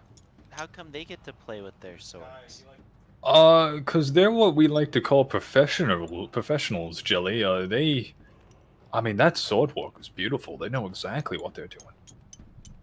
Can I get armor like that? I mean, maybe one day if that's what you want. You might have to. I'm not even sure where you'd get armor like that. These guys are intense, though. What? That's one of I the just options. thought it was gonna be the same thing. That's one of the options. Oh no! They know their crowd though. They know who to appease. Are they like actually drawing blood, or are they just clashing? Well, it doesn't seem like they've hit each other yet. I mean, so. You have a voice changer on. It Yeah. doesn't seem like they've hit each other yet. Wow. Plumdog's eyes widen as he has an epiphany. If he pays people money, he can get them to fight each other. So you could see this guy kind of he gets really close, too close for their swords to actually hit each other, and they start grappling. And you see one of them stick out their foot and give the other one a little throw to toss him to the ground. And then as he pulls his sword up and he resheaths the sword and he's trying to swing down, this guy does a bit of a roll and then like kicks him on the ground. So they're both like laying down, and it takes them a little while to get back up. And they give each other a quick bow, and they sit down for a rest before the lady kind of puts her hands out and goes, "Do not worry, there will be 3 rounds." Oh wow, that was impressive. No, where are these guys from? They're how from do they know? Navari. It is an island to the north of here, very, very far to the north. But in most maps, it will show us far in the south. It has a it's a beautiful place. Wow. What do you guys think? It's very cool. Why doesn't Mama Jack do this? Well, I don't think he's martially inclined. Could be wrong. You should train him, like me. I don't think Jack would be interested in that. I'd love to learn from these guys personally. I might be able to teach you 1 or 2 things, Jelly, but these guys probably way better than I am with the sword. Then And- again, it is just a exposition. I'll let you guys kind of like enjoy your meal and chill out while you enjoy the show. There isn't much other than another brawl, which is as spectacular as the last one. Plumdark, with your recollection that you can pay people to fight, and because you bought this pretty cool encounter, I'm gonna give you DM inspiration, and what that means, and make sure to tab it on D&D Beyond. DM inspiration is a reroll.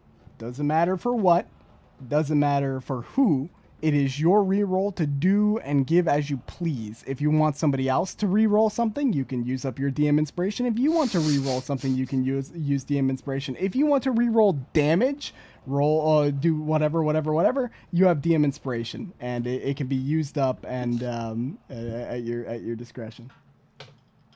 This motherfucker's giggling, I can hear him.